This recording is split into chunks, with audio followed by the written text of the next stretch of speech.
Glenn High School, and we're here for the Michigan High School Athletic Association's first game for Glenn, the state playoffs.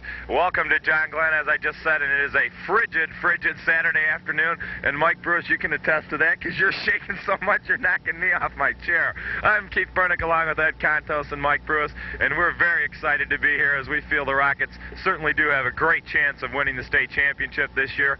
And Mike, Adrian, their first opponent, and we hope Glenn's ready for this. Well, you know, Keith, they're used to this weather because last week they played in this kind of conditions at Wayne Memorial. And you got to be ready. It's a state championship. It's the Michigan State Championship. I thought you were going to say we're at the Michigan game. You confused me there for a second. But, you know, this is the state championship. This is the start down the road to the Dome, to the Silver Dome. And we're going to see some tapes coming along here. But they do talk about going to the Silver Dome and things like that. It's going to be a big game. You might want to make a shirt of that, down the road to the Dome. You know, all these guys do. You'd be all set. And, you know, you've done a lot of games for Monroe, and you've been around in the radio and doing all that stuff. And the state championships certainly are big. Adrian has their radio station here, and you can kind of feel the excitement here, although it's hard to feel anything right now. Well, Keith, the playoffs really began for both teams last week because John Glenn, of course, bounced back after that league loss in the championship game to Harrison. They bounced back and they beat Wayne, their crosstown rival. And Adrian, a lot of people may not be aware, they had a real big win last week because they played against Monroe. Monroe is a traditional rival. That game is always a tough game. They came up with a big win. The final score in that one was 46-8. So both teams have a lot of momentum, but the playoffs really began last week for both schools. They're both on a big high. There's no doubt about it. We talked about how important it was for John Glenn to beat Wayne last week, Mike. And one thing about Wayne Memorial is they were the common opponent involved with Adrian and both John Glenn. And I believe the Adrian score against Wayne was 23-7, and that was the first game of the year. And of course, we did the Wayne game, and Glenn won that 42-22. So it's kind of hard, I would think, to draw a parallel to those, being one was the first game of the season, one game was the last game. If anything, I would believe. Well, I don't even want to believe that, but I think it's hard to draw a parallel. I got to agree with you. We were trying to find out the score, and once we found it out, we started thinking about it, and we kind of all agreed that that was the first game of the year. This is, you know, maybe the last, well, definitely the last game of the year for one of these teams. But, you know, you just look at it, this is the state championship. You got to come out of the gates fast, and I was looking over some of these stats, and I noticed that Adrian scored in the first quarter 54 points. Their opponents have scored 49. Now, on the other hand, John Glenn is outscoring their opponents on an almost 3-to-1 ratio there in the first quarter. So this is a key stat for John Glenn. They've got to come out. They've got to push the ball. The line has to protect the Brian Morrison for passing purposes, give Tarkorn some running room, and get on the board first. That's a big thing. We talked to head coach Chuck Gordon earlier on in the week. It was kind of a pretty lengthy interview about his coaching for the whole year and what he thought about the Adrian game. Let's take a look at it right now. We're here at John Glenn High School with head coach Chuck Gordon of the Rockets football team. And Coach, first of all, I want to congratulate you on just a super year again. It seems like every year you do a fantastic job. 17 seasons, 125 wins coming into today. I want you to exclude this year's team because I don't want you to count that. But going over your past 17 seasons, is there a memorable team that sticks out in your mind? Well, there's been several. Every team is unique. Every team has its own personality and chemistry. There's never been a team that I've been around that I haven't enjoyed something about. But they've all been fun. All have their different reasons. This team this year is an excellent group. But basically, I've enjoyed all 17 years very much. Did you ever feel there was a year coming in that this was a legitimate chance to win a state championship in your 17 years, where you knew you had a team that was head over heels above maybe the competition in the state? It's a funny deal the way that operates. In '85, when we had Tony Bowles at tailback, we had some other good players. We thought we could have a chance. But as you got into the playoffs, other teams were outstanding. In '86, we did not have as good a team as the '85 team, and they went further than anybody. So it depends on the quality of your team, but other teams out there might not be quite as good as they were the year before. So that's a tough thing to read. We do have a lot of confidence in this year's team. This team plays very, very hard. Great practice team. But to make that kind of a statement, it's tough to do. And it's a cliche and everybody gets tired of it, but it's really true. You go 1 week at a time and see how good you can do and try to get a little better as you go, and that's what we've tried to do with this group too. Over the years, you know, I know a few of the fellows on your coaching staff, and they'll tell me off the record, they'll say, you know, the JV was a little bit weak this year, but yet when they come up to you, you've only lost 3 ball games more than, only 3 times. 5 twice, I believe. You did back-to-back 4 and 5. Another time you lost 3 games. Yeah. What do you do? Why is Coach Gordon so successful here at John Glenn? Well, first of all, it's not a one-man operation. Anybody that thinks that does not understand football. I've been able to surround myself with great coaches over the years, and this staff is excellent this year. The other thing that happens is you get players that buy into working hard. See, there's no shortcuts in football.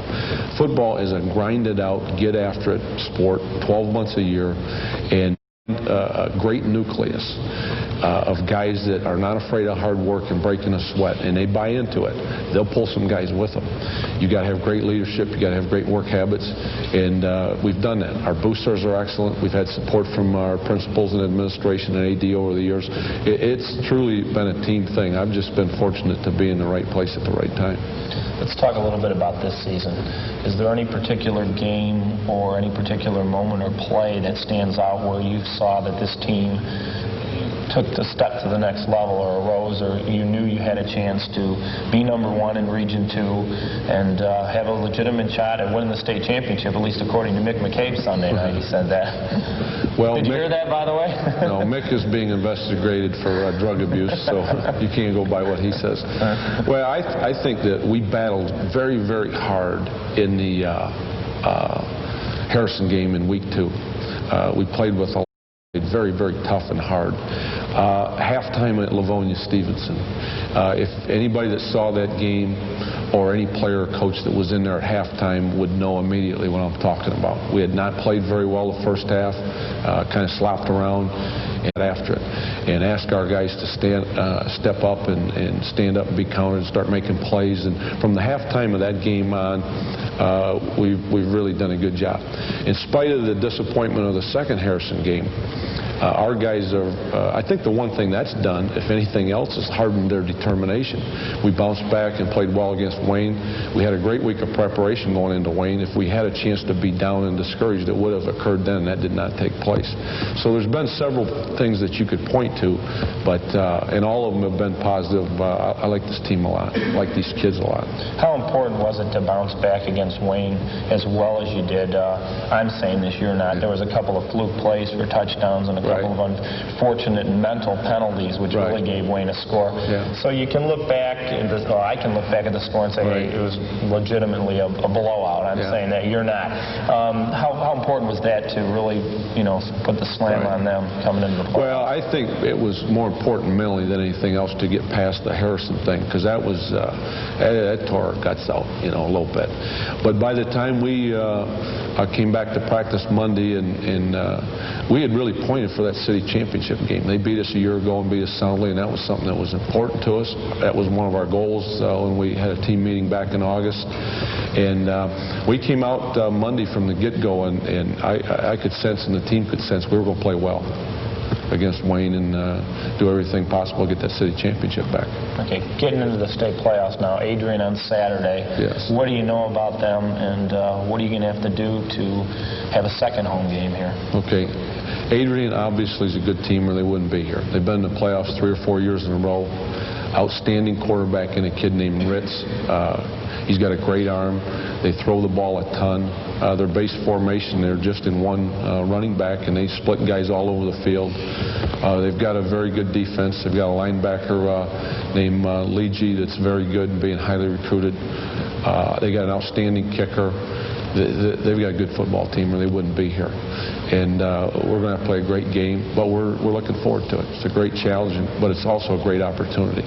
We'll be ready. What do you think you're going to do offensively? Basically the same type stuff? You're going to go with the hot tailback that you said in our talks before?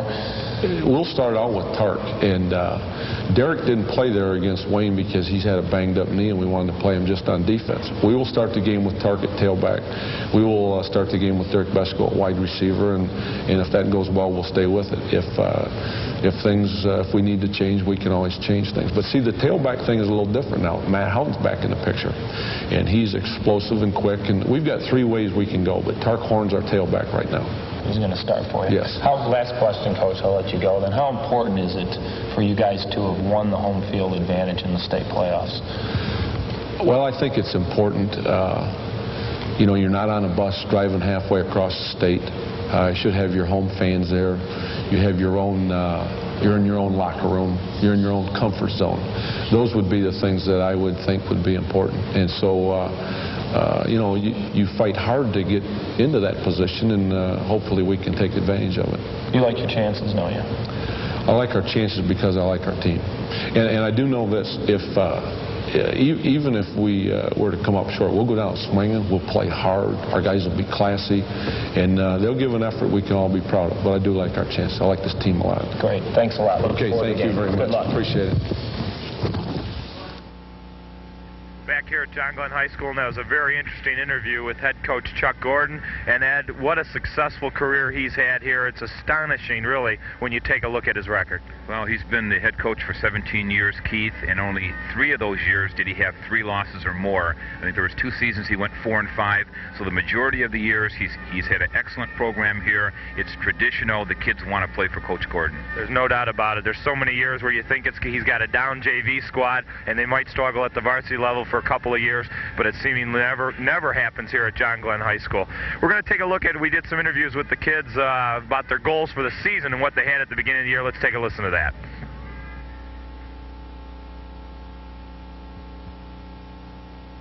Coming into the start of the season, what goals did you have set personally for yourself, and what goals did the team have? Personally, one of my goals was to be able to play in the first place, and then I wanted to be a great leader and have a good season on my part. And as a team-wise, which is more important, we wanted to win the league champs, which we fell a little short, but that wasn't the most important goal we had. We wanted to beat Wayne, and most of all, we wanted to go to the state playoffs and win the state championship, and that overweighs the league championship by a lot. That's more of a concern than the league championship was. One of my goals at the start of the season for myself was basically to be the best player I could possibly be, and to be a great leader on this team. And our team goals were to beat Wayne, have a party at Wayne, and to win the state championship, have great senior leadership from our seniors. Well, during the off-season, I worked real hard to make myself better, make myself bigger, faster, and stronger to help the team out as much as I could. And some of the team goals that we had are basically our one mission goal was to win it all, win the state championship. It was another big goal of ours to beat Wayne, and we did that. Pretty good job of it last week, but basically our one goal is to win the states. Individual goals for myself were, first of all, to be a good leader. Secondly, I wanted to start on defense. That was a big thing for me. And also to do my best to improve every day, and when I did play, to play with a lot of enthusiasm. Team goals, of course, were to come back and beat Wayne. We wanted to be able to come from behind, because in football, things don't always go according to plan, and you have to be ready for that, and you have to be able to bounce back. And, of course, the main goal was to go after the state championship. And Ed, I found it very interesting. You know, you get the Bo Schimbeckler type players, the Coach Gordon type players, but I found it interesting that these kids on the team, they said that their main goal was to try to win the state championship, and not that the Western Lakes came secondary, but that's what their goal was. Well, and after thinking about it for a while, Keith, you have to remember these high school kids, for a lot of them, this may be their last high school game. They may not go to college. They certainly, you know, the chances to be a pro is them. Why a state championship would be very important to these players. We're going to take a look at what they had to say about how they can beat Adrian now, so let's take a listen to that. How much do you know about Adrian, and what do you feel that you have to do to be successful to move the ball against them? I know that their defensive front is big. Their DBs are big and good athletes. I think that we can't have any stupid mistakes on offense, and and hopefully our defense will give us good field position, because that always helps us out a little bit to help us mix it up a little bit. We really don't know that much about Adrian. We know that they're pretty big, they're pretty powerful, but I think to beat them, we're going to have to probably dominate the line of scrimmage against them, because they do have a big defensive line. They're pretty big. We have to throw the ball a lot. We have to just convert on some big plays. Defensively, we have to shut down the pass. They're going to throw the ball a lot. It starts with a good rush from our down three, and our DBs have to step up, and they have to play the best game of the year. You have to keep playing the best game of the year every week. You have to improve. Offensively, we have to do the same thing we did against Wayne, just keep clicking like that, and I think we're going to be okay. There's no doubt about it, Michael. Adrian deserves to be here, and this is going to be a tough football game. This team has made the state playoffs for a lot of years, and it's going to be a tough one for Glenn. Yeah, I think so, and we've talked a little bit about Adrian's offensive power. They got a kid, Ritz, the quarterback. He's completing 50% of his passes. Stanifer, number 89, he's got 8 TDs. He's averaging over 17 yards a catch. He's got almost 500 yards.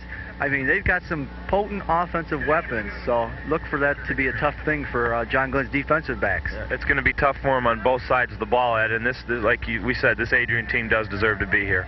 Yeah, and get back to the quarterback, Ritz. As Mike mentioned, he completes about 50% of his passes for about 1,200 yards this year. He is vulnerable, though. He's thrown for 9 interceptions this year, but we're watching him here in practice. He's got a bullet arm. He looks pretty sharp. No doubt about it. The winner will face Brighton, who beat Howell yesterday 10-6. So it's for all the marbles here, as Lou used to say. There's no tomorrow here at John Glenn High School. So we'll be back for the game right after this. Adrian against the John Glenn Rockets, the first game of the Michigan High School Athletic Association, at least Glenn's first game. We'll be back right after this.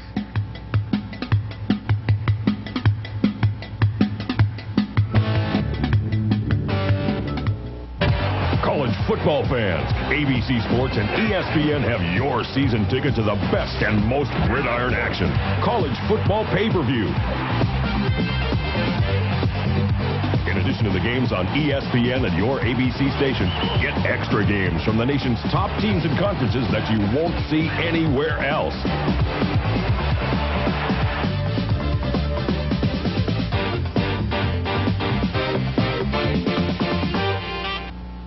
Hi, this is Chris Edmonds from WNIC, inviting you to join me and many other celebrity guests at the 4th Annual Michigan Humane Society Tail Waggers Bowl, coming up Saturday, November 13th at both the Bronco Lanes in Warren and the Woodland Lanes in Livonia. There's going to be 2 squads, 10 a.m. and 2 p.m., luncheons courtesy of Burton Manor in Livonia, a raffle drawing for a 4-day Royal Caribbean cruise, and grand prize a trip for 2 to Toronto. So join us and help raise money to support the many operations of the Michigan Humane Society's Cruelty, Investigation, and Rescue Division.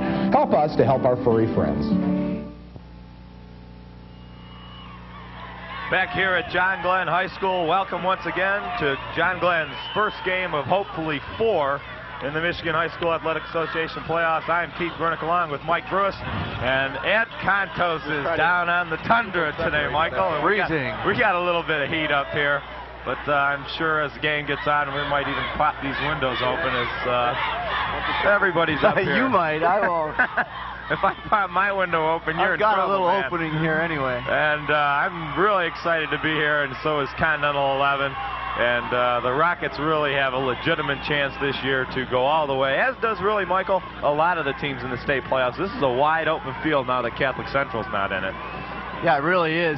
You know, I like John Glenn's chances because there's one thing that we didn't talk about in our pregame, and this is a predominantly senior-laden team, and these kids have had a lot of experience. They've all played in a lot of big games. They had the Harrison game. They played Wayne a couple times. They played last year against Walled Lake Central, and so they've had some big games over the years that they've all played in. So, you know, this is the state championship, but they have seen this type of competition before. Well, I've seen the press boxes crowded in a lot of weeks. Sometimes it is, but it's usually alumni up here walking around. And I think next game we're going to be pushed right over to the hallway door.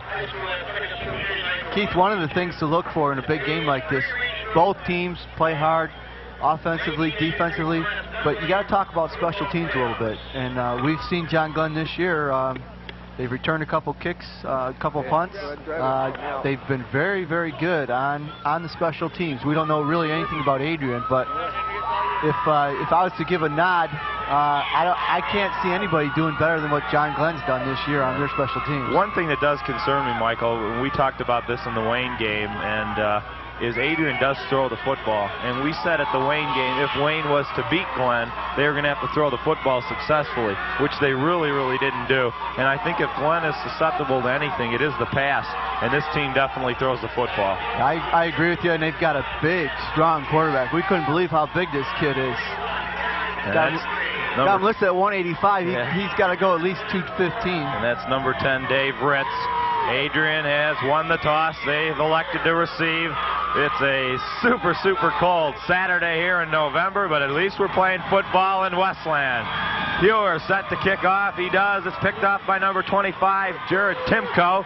Timko out to the 10, and he's hit real hard. And I believe that was, guess who? Derek Besco and Jeremy Cosby. So Adrian will start off first down and 10. And they got a pretty generous mark, but of course he probably flew about 4 yards. I guess it is where his knee touches. They'll start first down and 10 at the 19. Again, the man to watch. Runs the offense, quarterback Dave Ritz. Number 10. Got an equipment timeout, it looks like, Keith. And one setback, and that's number 36, William Hennigan.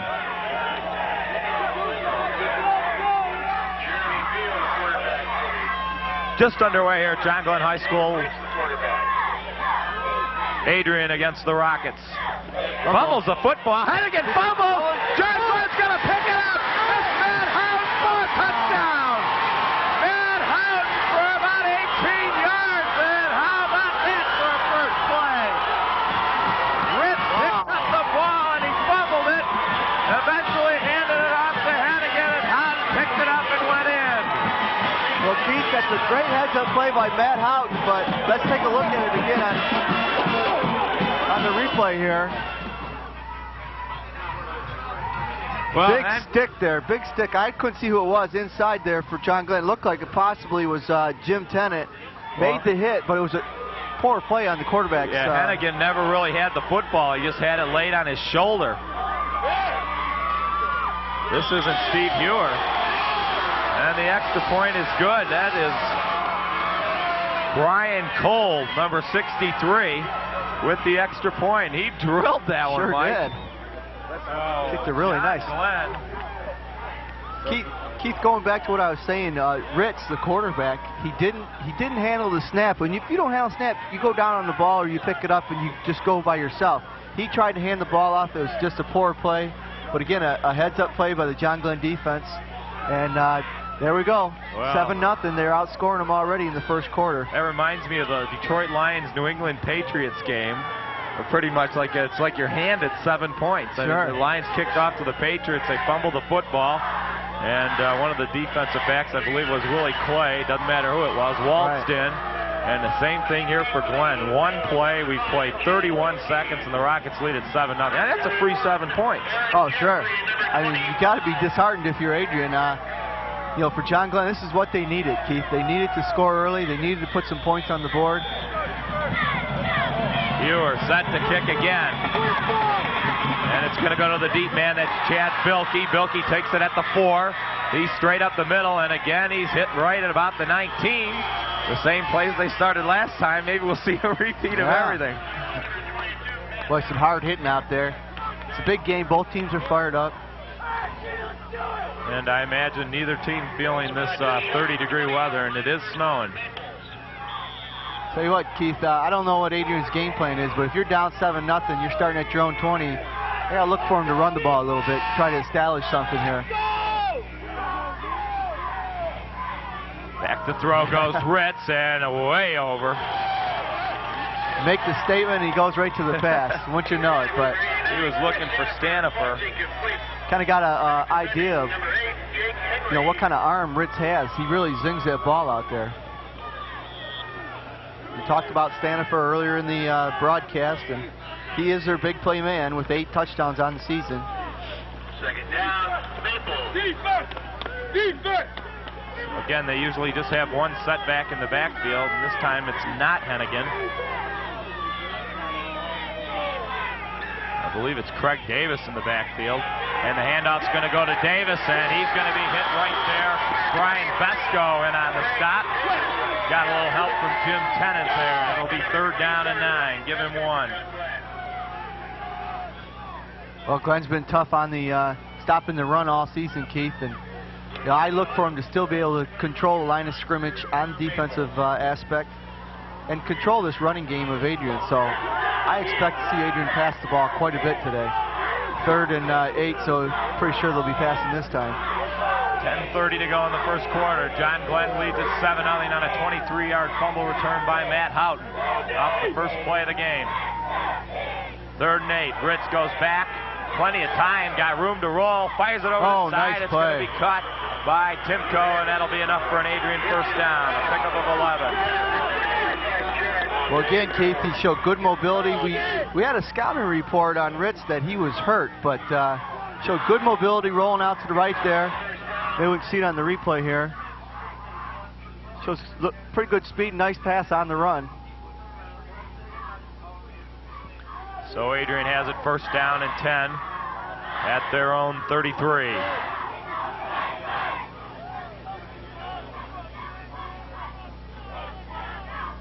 Ritz hands it off, and that's Davis, and Davis with a good-looking run and a great 2nd and 3rd effort picks up about 7. So Craig Davis with a good-looking run there, and Adrian got the battle of the line of scrimmage on that play, Michael. Yes, they did. You know, one of the things you do have to look at is Adrian's got some pretty good-sized backs out there. You know, they're 175, 185 pounds. Those are some pretty big kids running at you. Davis, the lone setback. That's Bonke close to us. And Timko lining up sort of parallel. I don't even know what formation that is. I'm not sure either. And off again goes to Davis. A huge hole. Wow, Craig this Davis run. still on. Fumbles the ball. Oh, and the Rockets have got it again. Wow. A great run by Craig Davis. He picked up about 14 yards. And then he fumbled the football. I didn't even see him fumble. Keith, I hope we can see this on replay because he got hit and he made a great individual effort, but he didn't see Dave Irwin was right there. When he looked up, Dave Irwin just pummeled him, and that's what caused the fumble. See, nice run. Watch Irwin, 14 coming in the picture right there. Boom. Oh, helmet right on the ball. Yep. Great hit. And the Rockets will have their first time on offense. 1st down and 10. Vesco over to this side. That's Tarkhorn coming in motion. Jason Fuller also the back. Hand off to Fuller. And Jason's going to pick up about a yard, and that's it. Keith, maybe the John Glenn staff looked over some game films or something on Adrian because, you know, when we were doing our pregame show, when we were running the tapes, I was watching John Glenn warm up a little bit. They ran that play. Every time I turned around, they were running that fullback up the middle. So they really practiced that in the pregame. You just wonder if they saw something they're going to try to really exploit that here today. Yeah, it certainly looked like they did see something, no doubt about it. Brian Vesco out to the far side. Derek over to this side. They're in the eye. It's Horn and Fuller. Morrison goes back. Going to fire it long to Vesco. Oh! And he just overshot him. Got a little extracurricular activity in the backfield, too. Mark Lewis on the coverage. And Brian just couldn't run it down.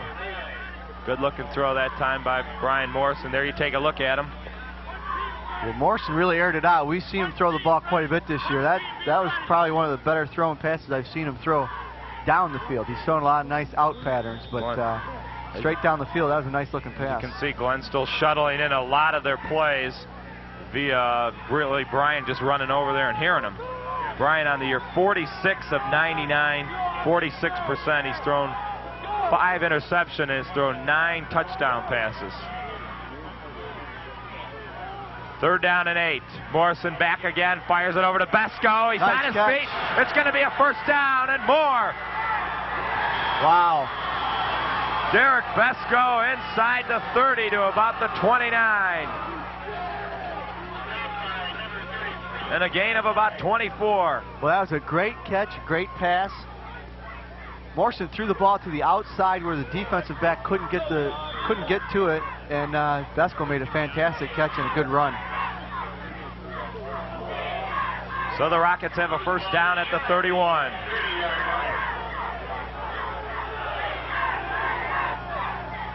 Brian and Derek go out to the left side. Now it's Fuller, and Tarkhorn's yet to touch the ball, Michael. Now the pitch to Tark. Off the right side, and Adrian's right there for him. He didn't get anything.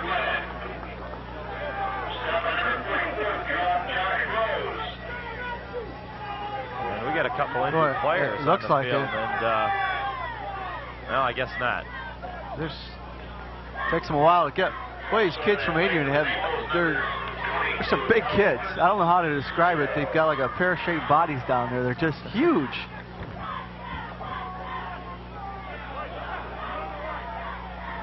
Matt Houghton in the game on offense for the first time. We'll look for him. Brian Vesco split out to this side. It's second down and 9. And the handoff does go to Houghton. He's got room around the outside. Matt Houghton with plenty of speed inside the 10 to about the 8-yard line. Boy, Keith, you called it. When he gets in the ball game, they're going to give him the ball because he's got that good outside speed. Just turn the corner. A gain of 22 for number 22. And boy, oh boy, I expected a little bit more of a defensive gain than what we're seeing so far. Good block out there by number 72, Jeff Medowski. Wasn't a big block, but he just got a piece of that guy so Houghton could get around the corner. Now Glenn goes to the set they like to use when they're trying to power the ball. Mike Bent in the backfield along with Fuller. The handoff to Horn. And Tark picks up a couple of tough yards. And a host of Adrian players in on the stop. Amongst them, Brian Lewis.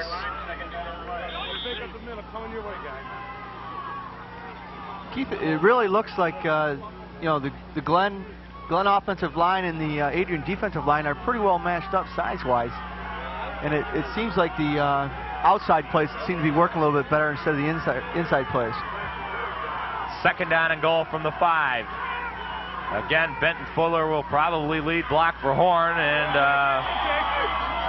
I thought I saw a Glenn lineman kind of twitch, Mike, but yeah, I did obviously too, the way the Glenn players are clapping, it's not going to happen. And it is going to be encroachment against Adrian. Well, that's a huge penalty. Yeah, it is.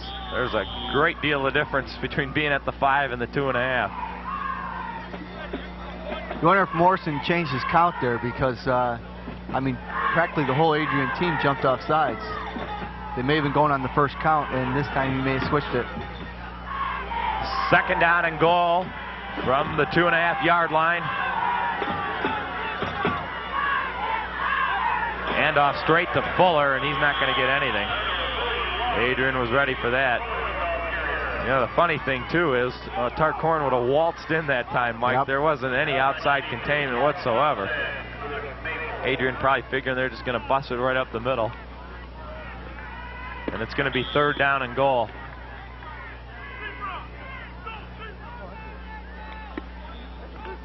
Hard to say, Keith. If I'm Coach Gordon, I might put this ball in the air here. There you see Joe Richmond coming off. And this is another weird formation. Bent over the middle. Yep. This time they got Derek Vesco in the backfield. Yeah, Morrison's going to go back to throw. He's got Vesco. Mike Bent for the touchdown. And there was Mike Bent wide open, and Brian with a beautiful toss. And Mike Bent hasn't dropped many that I've seen in the 2 years he's been playing here. And the Rockets are out to a 13-0 lead. Oh, what a great start. See on the let's watch this replay, Keith. Brian Morrison's going to roll out right. Bent comes off from his tight end position. Nice looking pass. Fine catch in traffic by Mike Bent for the touchdown. So on to kick the extra point is Brian Kolb.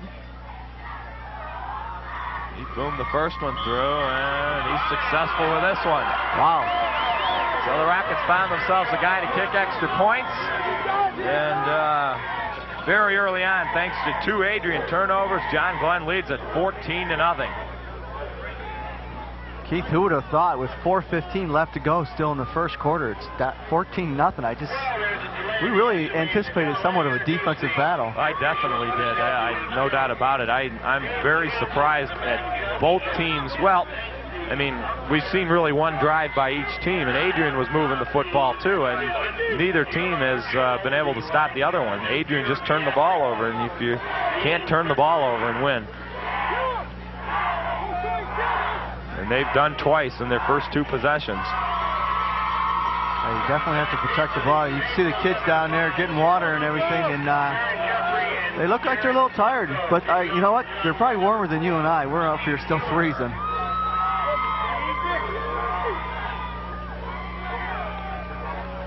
So you are set to kick off. There you take a look at the deep man, Jared Timko. And Hewer, that's a funky looking kick. It's a free ball.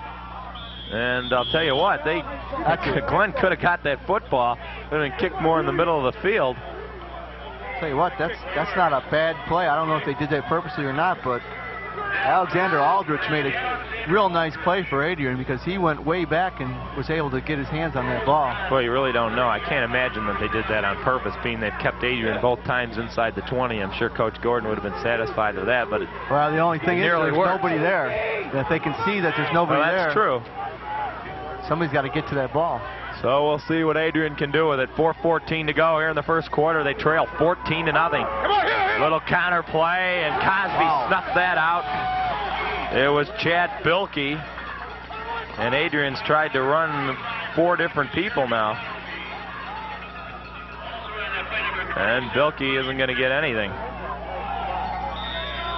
Well, we did look at Adrian's stats before the game, and Keith, they do use a lot of different ball carriers. Which always makes it exciting for me. Makes it tough, yeah, definitely. Craig Davis this time in the backfield. Bilkey splits out wide. 2nd down and 10.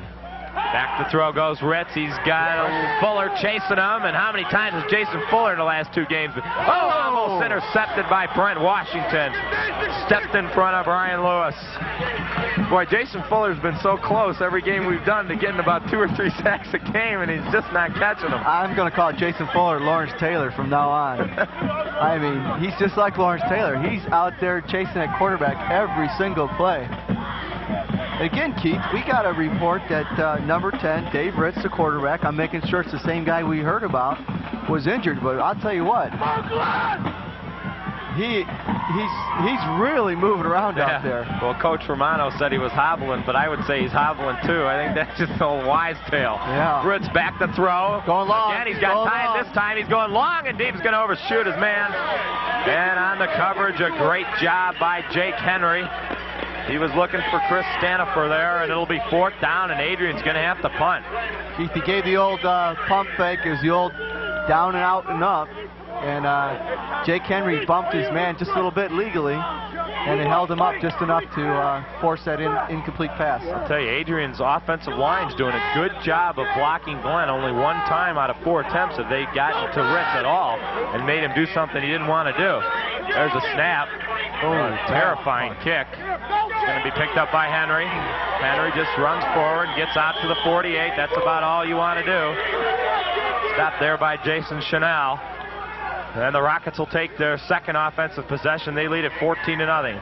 If you just joined us on the first play from scrimmage, William Hennigan, after Dave Ritz fumbled the snap, really never had control of the football. Matt Houghton waltzed in 23 yards. And then on the ensuing Adrian possession, the ball was fumbled by Craig Davis. Glenn recovered, and they had 2.5-yard pass Morrison to Bent for the touchdown. And the Rockets lead at 14-0. Cosby, Fuller, and Tarkhorn. And the handoff goes to Cosby, and Jeremy breaks through. Cosby still on his feet inside the 35 to about the 34. What a great individual. I was going to say what a great second effort. What a great individual effort by Cosby. Well, he got hit in the backfield, Keith, and he just kept going. We've seen that this year, though, from Jeremy Cosby a couple of times. He puts that head down, and he just keeps going. Good, strong, hard runner. Boy, Mike, and you said it, and I give you credit. You said they've been looking to go to the fullback on the quick hits. There it is. And not use Tarkhorn. And well, he's just bowling kids over. what a great job of coaching so far, and you saw that they were working on that in practice. Coming in motion, Hewer. Again, it's Cosby. There it is. And Jeremy fights for about 4. Nothing wrong with that, eating up some time. You hate to say eating up some time, but when you're up 14-0, you're driving the ball pretty well. Well, you want to eat up some time. Yeah, a possession here and a TD would really kill Adrian. Yes, it would. Give Jeremy 3 on that. Then again, Adrian looks like the type of team that can strike in a hurry. They've got strong-arm quarterback, so. Cosby was almost gone. Again, 3 in the backfield. Derek Besko and Cosby along with Horn. Horn the tailback. The pitch goes to Tark off the right side. Adrian's got it stuffed pretty good. And Tark, there's going to be a penalty there. So Adrian, that was really, really foolish. I don't know. Really uncalled for. I don't know if that was Bunky or whether it was Chad Bilkey. So it's either Bilkey or Bunky. I think it was Bunky. It was one of them. We'll have to see if we can take a look at it again, but that's going to be a big 15 yards. Give Tark 3 and give Bilkey or Bunky 15. And Keith, that may have not been a first down. I didn't really check until he started moving it, but that's a real costly penalty for Adrian.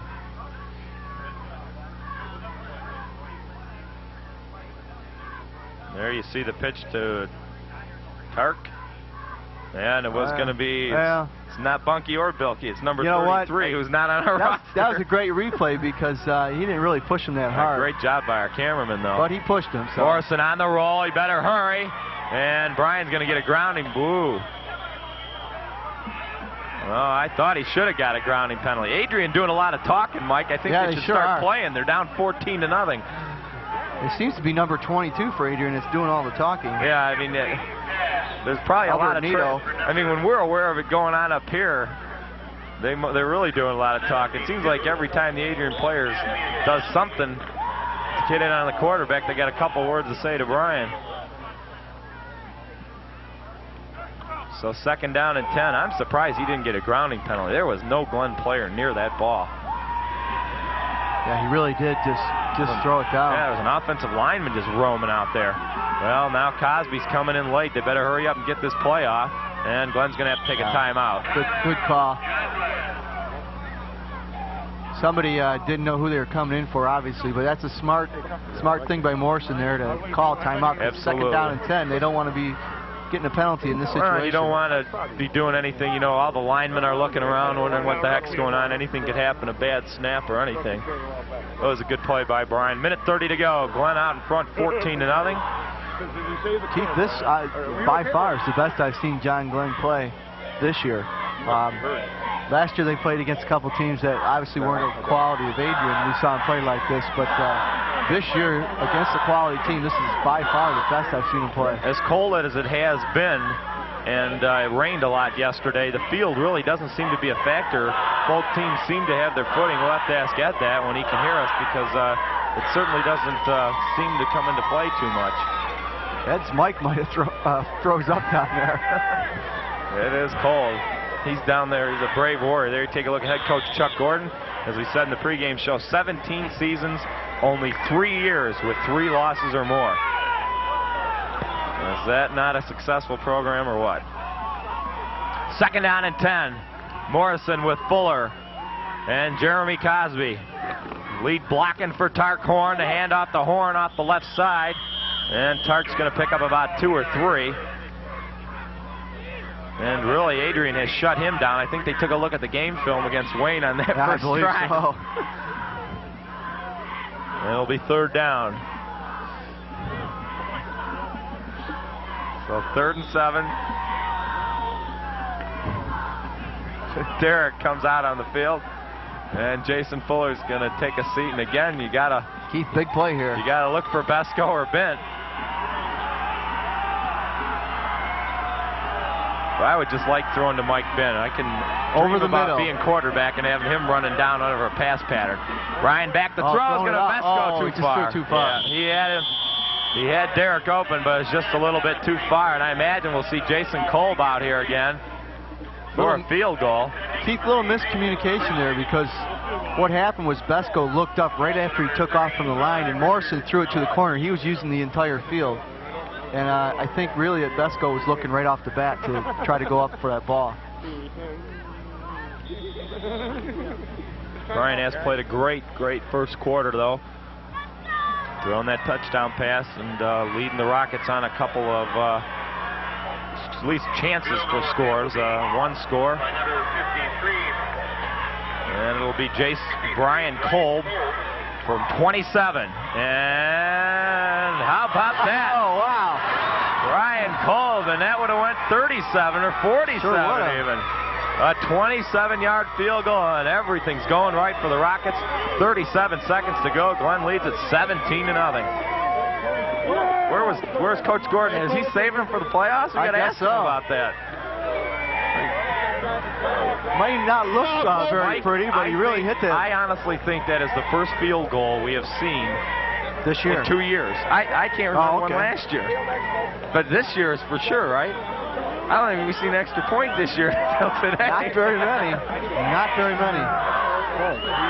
It's the little things that excite me. I don't know. They excite you? I don't know, but we sure have seen a lot of this situation. John Glenn kicking off to Adrian already. You're not kidding.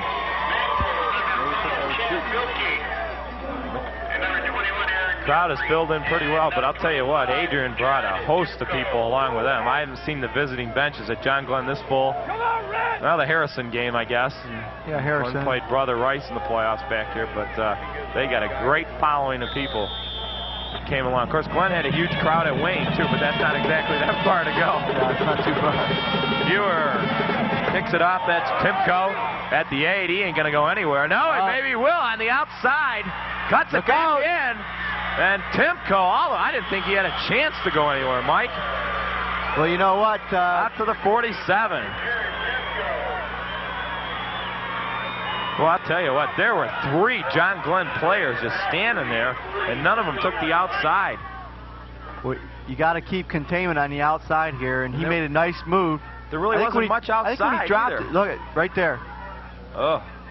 I think when he dropped it, it kind of put a lull on everybody, and he went right by him. Well, Kidder and I believe it was Craig Salin really overran him. Keith, I want to know what this formation is. We're going to have to find that out at halftime. Ritz hands the ball off to Craig Davis. Big hit. And a huge hit. Cosby comes up from his middle linebacking position. I think Jeremy Cosby's the type of guy that likes to hit. What do you think?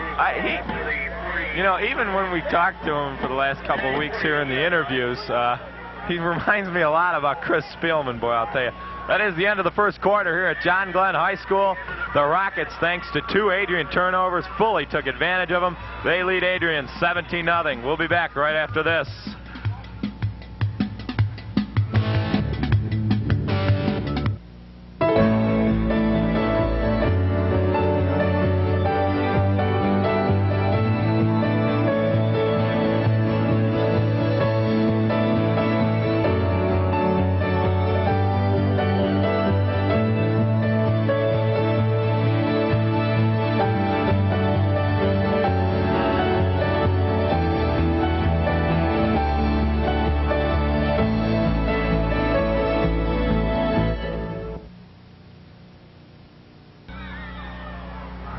Back here at John Glenn High School, Adrian at their own side of midfield at about the 49, has it 2nd down and 8.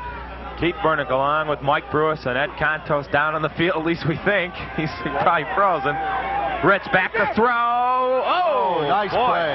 That would have been a great catch by Stanifer, but a real good throw by Ritz there, Mike. He couldn't have really placed it any better. I tell you what, this kid's got a great arm. We saw the youngster from Taylor Center. He had a real nice arm. He's one of the highest rated quarterbacks in the metro area. This kid's every bit as good, if not better than him. Nice play by Brent Washington, too. He did come in and looked like he was beat a little bit, but he put a little bit of a hit on the kid and caused him to miss that ball. It's obvious, as we talked about earlier, Stanifer's their big man. 3rd down and 8. Ritz goes back. He's still got plenty of time. Throws Bint, knocked it down. Great play by Mike Bint.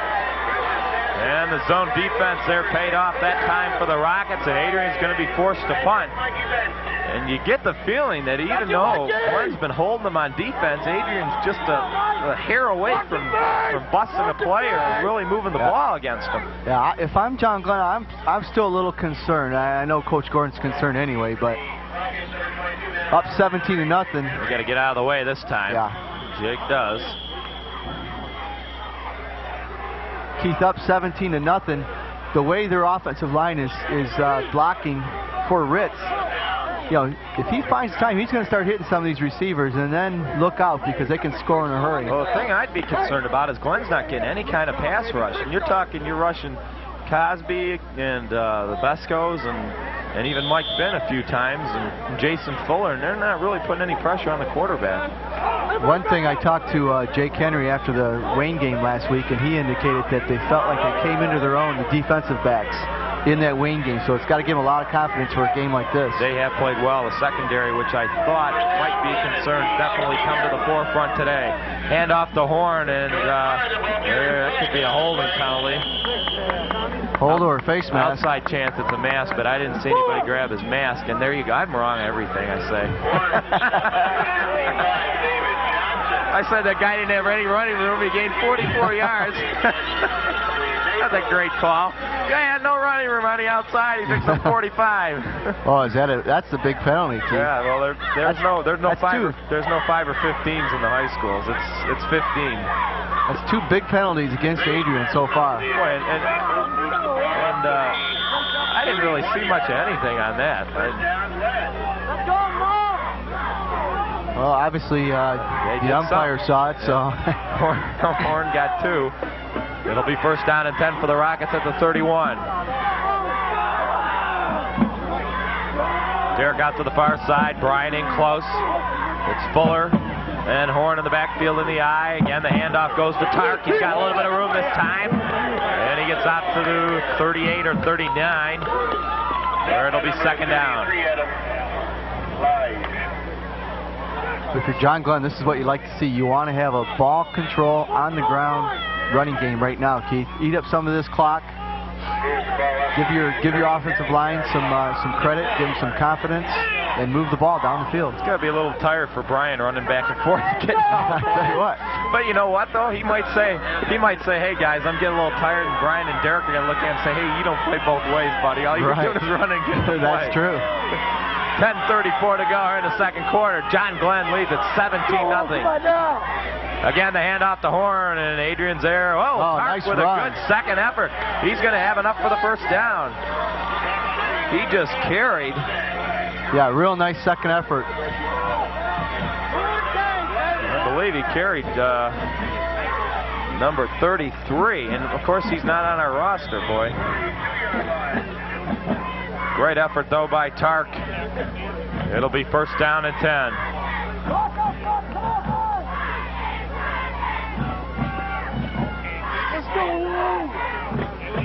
So it'll be first down and 10 at the 42.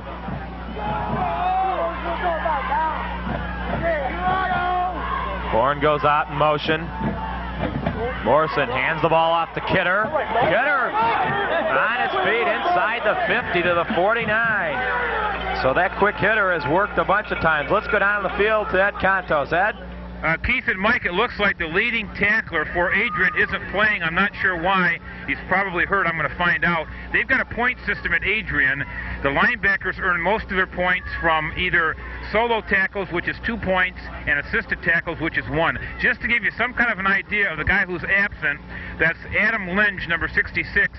He has 186 points this year. He's not playing. The next closest player is Todd Bungie, who has only 86, who's number 24, who's an inside linebacker. Back up to you guys. Well, that certainly could be a big difference in the Adrian defense, no doubt about that. Here comes the pitch to Horn. Tark does a good job cutting it inside. And he'll pick up about 6 yards, and that'll be enough for another Rocket first down. Great looking cut back there by Horn. It was. Again, you talked about the field condition. If this field wasn't in as good a condition as it is, he would have never been able to do that. Watch, we're going to see on a replay here. He stops on a dime here. Watch this. a bad field, you're not going to be able to do that. Great run by Tarkino, and I wonder why Barry doesn't do that. He runs out there, and he just 8 guys hit him. I always want him to hit a hole. Tark hit the hole there. He saw it. Why don't you ask Tark to give Barry some pointers? I didn't want to suggest that. Here's the handoff up the middle. Yeah. Nope, they didn't do it. Throw this time. Brian going deep. If anything, it's going to be intercepted and dropped there by Brian Lewis. Well, Brian Lewis read that play all the way. Yeah. Unlike myself, but Derek Besco was covered.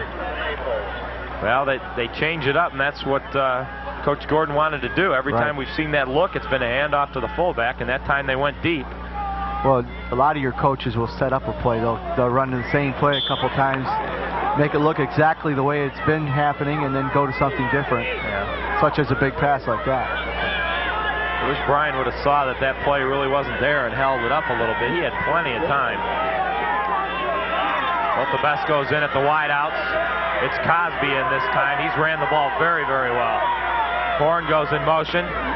Handoff does go to Jeremy. Jeremy's got a huge hole. He's inside the 30. And out of bounds at about the 23. Jeremy Cosby for 20 more.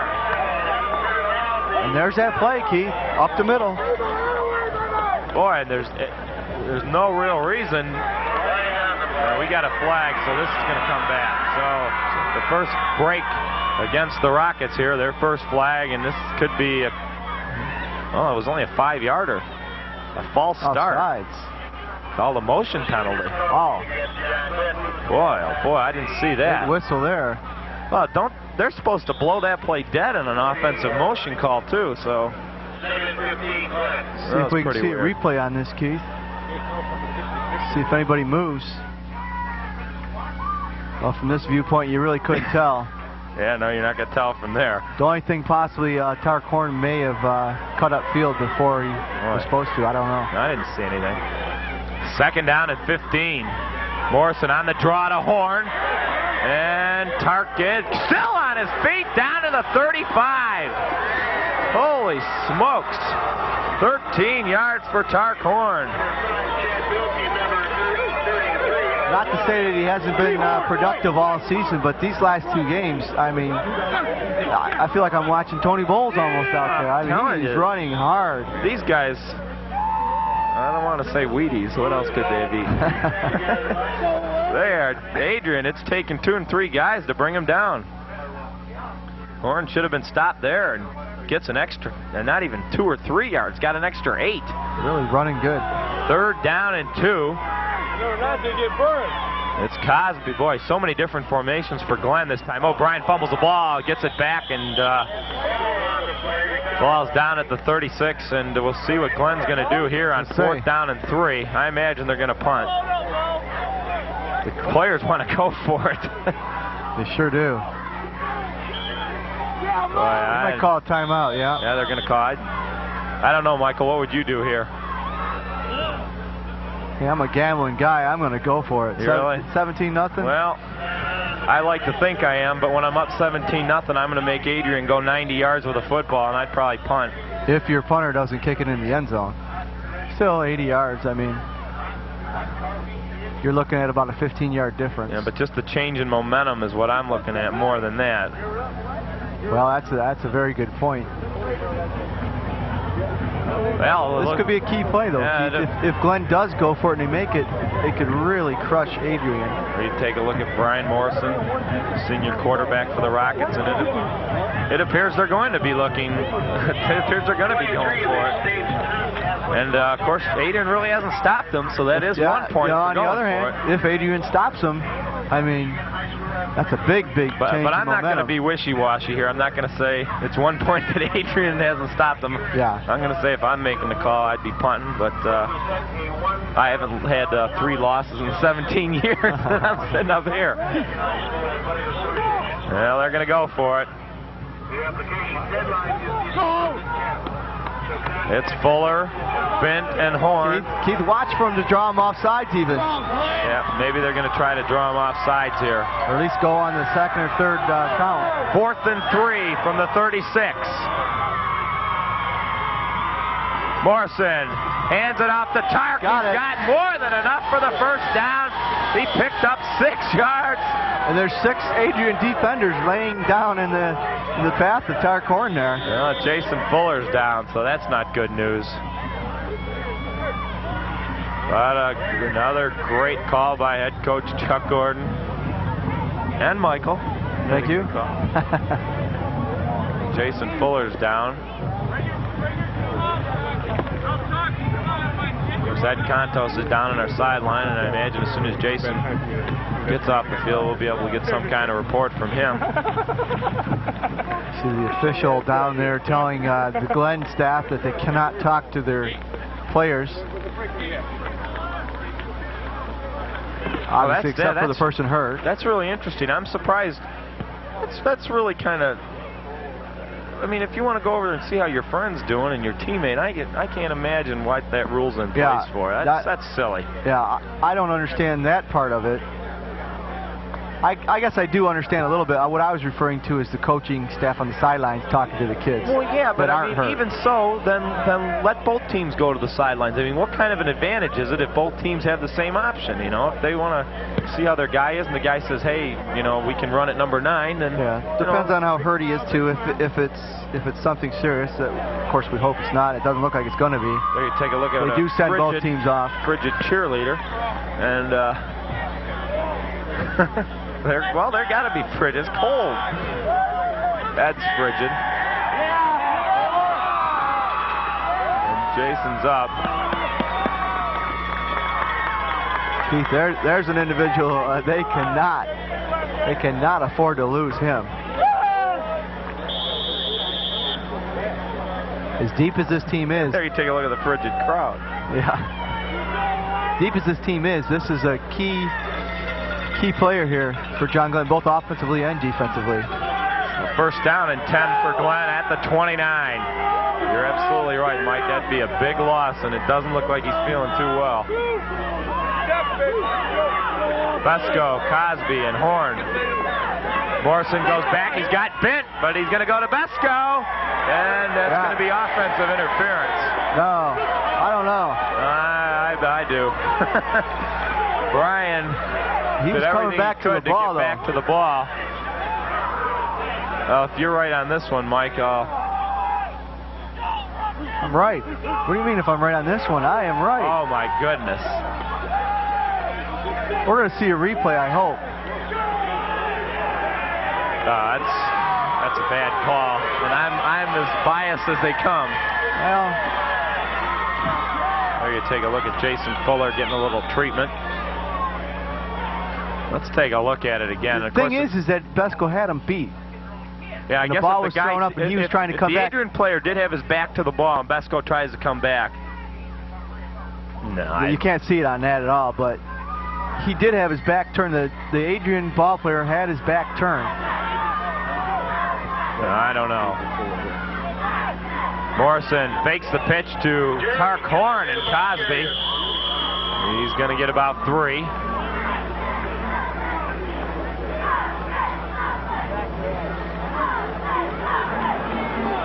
Let's go down to Ed to see what's wrong with Jason Fuller. Ed?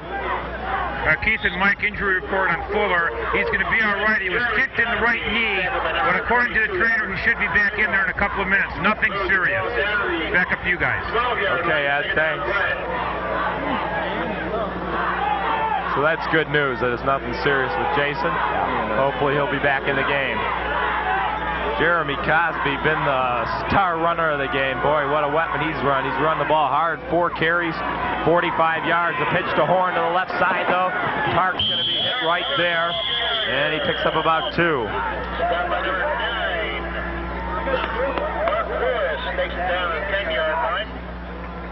6:15 to go here in the second quarter. The Rockets lead at 17-0. And Keith, if I'm John Glenn, I'm in 2-down territory here. I want to score a touchdown this time. Go up 24-0 at the half. Absolutely, puts you up 3 scores. Sure. There you take a look at they're still working on Jason's ankle.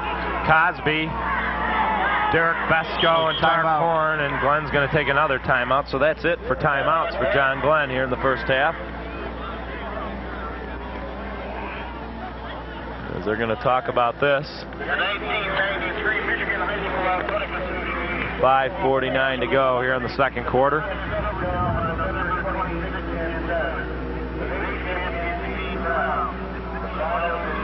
Boy, Mike Bent, too, has been open every time he's released, Mike. And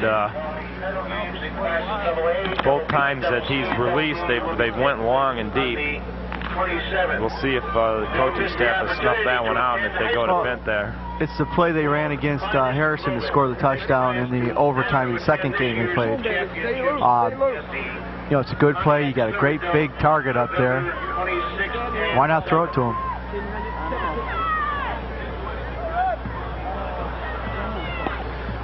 And just a reminder for all you folks out there that are watching this, on Continental 11 we'll be televising the halftime show, both the John Glenn High School Marching Band and the Adrian Band, although I don't see an Adrian Band. Do you? And Joel Schoeneman in the truck said he did see an Adrian Band, so he found it. Also, I'd like to say hello to our director, Craig Welcomebeck, whose family is watching today. For the first time, they finally saw the improvement in his work, so they're able to watch it. Morrison back goes the Bent touchdown. You called it. Mike Bent for the touchdown, 10 yards, and Bryant has a couple of TD throws, and Glenn leads at 23-0. Brian Morrison again threw that ball right on the money, Keith, right in the corner. You know, you wonder if Adrian's looked at the Bescos and forgot about the secret weapon over the middle, the big guy, Mike Bent. Well, they haven't picked him up all day releasing off the line of scrimmage. Somebody isn't doing their job. There isn't a soul near him. You can see him releasing off the line. Brian, great toss. This kid does not drop a ball when it's near him. He's as sure-handed of a receiver as I've seen, you know, since I've been doing the high school games. Yeah, he's really been able to hold on the ball well. Brian pulled, and he has been money every attempt. He's 3 for 3 on extra points. He's got a 27-yard field goal, and the Rockets out on top. Morrison to Bent, and at least for me, that's been about the same as who's the Michigan Wangler to Carter? Yeah, that's an old one. That's been my Wangler to Carter. There's been about 5 or 6 of those in the games we've done. Gerbeck to Howard. Gerbeck to Howard. Ship to shore. Anyways, 24-0. That wasn't that bad, was it? That's pretty bad, but that's all right. We'll let one slide here in the first half. There you take a look at Mike. And he's had a very, very, very fine season. Hewer set to kick off. And Adrian's had their kickoff return team out a lot in this football game. Keith, they got 15 yards there from the front line to the second line. Hewer. See, there they're going. They're squibs it. And they must be a little bit afraid of one of the Adrian return people back there. Jacob Ost ended up picking up the ball and gets out to about the 38. And Adrian's going to have to do something here, or it could be lights out here in the first half. 24-0. I mean, they got to do something just for themselves. Yeah, they've got to. I mean, they could score 4 times in the second half with this kid passing the ball, Ritz, but they got to have some kind of high note to go in the locker room. Yeah, they definitely do. And with 5:25 left in the first half, second quarter, they've got the time to do it. Ritz, as good as he looks throwing the ball, just 1 of 6. And he hands off the ball, and that's going nowhere. I'm not sure who the first Rocket was in there. All I know is there's 8 guys getting off that pile out of 11. After the first guy hit Craig Davis, there's a ton of more people in there. Davis loses 2. You can see Jeremy Crosby there on the on our monitor, and he's really pumped up, trying to get the crowd into the game a little bit. I think most of the crowd's sitting on their hands trying to stay warm. Mike, as much as I said Adrian looks like they're a tiny place away from moving the ball, this Glenn defense has held them to 34 total yards here in the first half. Back to throw goes Ritz. Got all kinds of time again now. Besco's going to knock it down. And a great job by the Glenn secondary. Brent Washington and Dave Irwin and Jake Henry back there all over their guys, and that was a definite coverage sack, and Brian Vesco took advantage of it. Vesco, his blocker really was blocking him really well, and then when Ritz stepped up, Vesco just came off the block and made the sack. But again, Keith, you're absolutely right. It was the secondary sack. The Adrian players, Michael, did exactly what they had to do. The quarterback did what he had to do, stepping up. The Glenn secondary was just all over him. 3rd down and 15. Ritz on a roll. Looking for his man Stanifer. All kinds of time. Bouncing around. He's going to be Cosby now with a shot at him. He hits him. Oh, he got hit. And, incomplete. Oh, it's a great catch. Let's see if he's hurt down there. Chad Bilkey, Cosby leveled Ritz. What a pop. He helped Ritz up, and Ritz is wobbling over there. And again, Mike, you've said it, how since the Wayne game, Jake Henry said that the secondaries come together, and boy, they couldn't have picked a better game and a better time, and they did an awesome job again. Here's the replay here. Boy, Ritz. Is this Fran Tarkington Yeah, or what? I was going to say exactly that. Number 10, Fran. Almost a clip there. That was a little, well, if you're within the line of scrimmage. Well, I don't know. What He's a great 10 yards effort behind of it. Bilkey. Yeah, that's true. Almost a great catch. Keith, I got one thing to say here. If I'm John Glenn, after seeing this kid punt for Adrian, I'm going to try to block this punt because he's not getting a ball up in the air at all. You get some pressure right up the middle, you're going to have a good shot at blocking this punt. Absolutely, good point. And then Scott Spro. We could probably just sit in the stands and watch the second half because this game will be over if they score that. Come on, baby! Come on! Come on! Come on, Jake! And you can hear the Glenn players screaming for Matt Houghton. He's had, I don't know how many. I don't know. 3, 4, 5, 6, 4 or 5 punt returns. Eagle, whatever that is. And another low kick. Matt picks it up. This is one of those dangerous plays if you're Adrian, but they did a good job of getting downfield. Well, he's lucky to hold on to that ball because the guy came from behind and really nailed him. He couldn't even see him. That picked up about 6. And Glenn will take over. Plenty of time, 3:22. Keith, I think it's the first time I've seen Howard touch the ball. He didn't score a touchdown. Every time he touches it, I swear. He gets something big with it every time he touches it, that's for sure. He had a 22-yard gain earlier on a little counter play. Vesco and Hugh are out to this side. Well, Vesco came out the field. I thought we were going to see a sleeper play there. He's out of the game. Oh, yeah, he did go out of the game. And off the Horn, off the right side. And we got a mask. Face mask. Definite mask there. And Horn, second and third efforts, gets out to the 45. And you're probably going to be able to tack 15 yards onto this.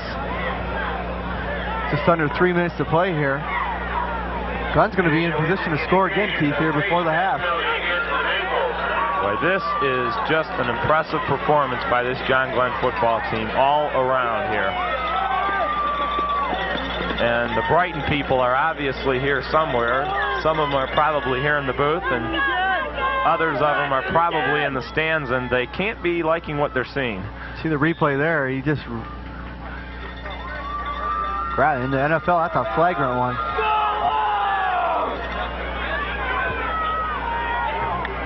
Yeah, I saw the Brighton. Matter of fact, the Brighton coaches are parked right by us in the parking lot. So. First down and 10 for Glenn inside the 40 at about the 39. Hand off to Horn again. He picks up about 5.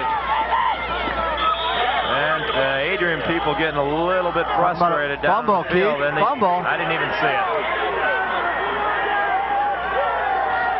So he did fumble the ball.